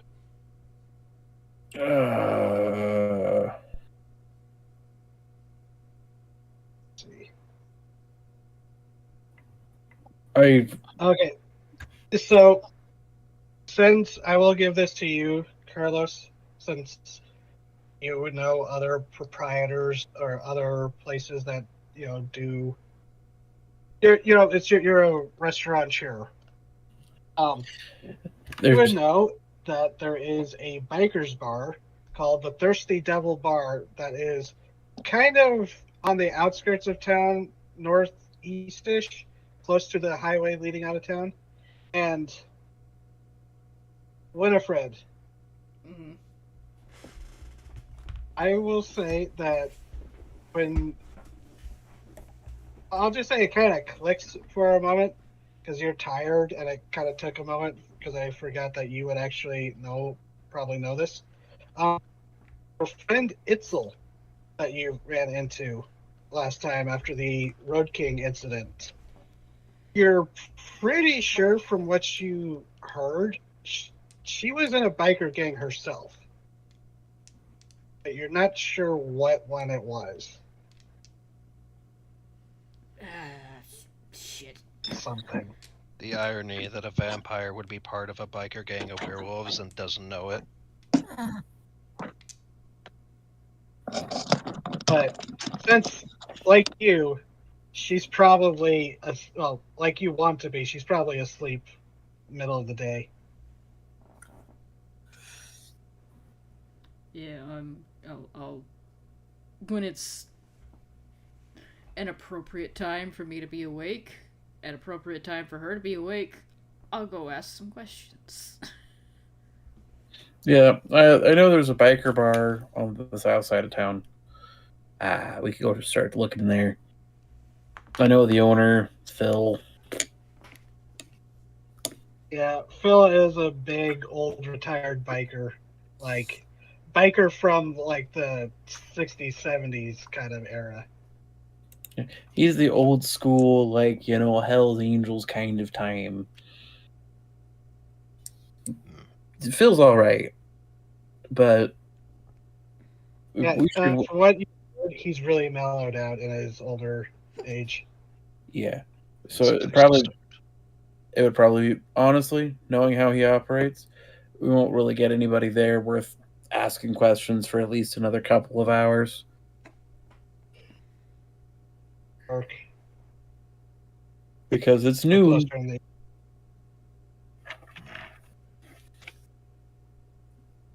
We could head there and wait it out. Oh yes, Tommy.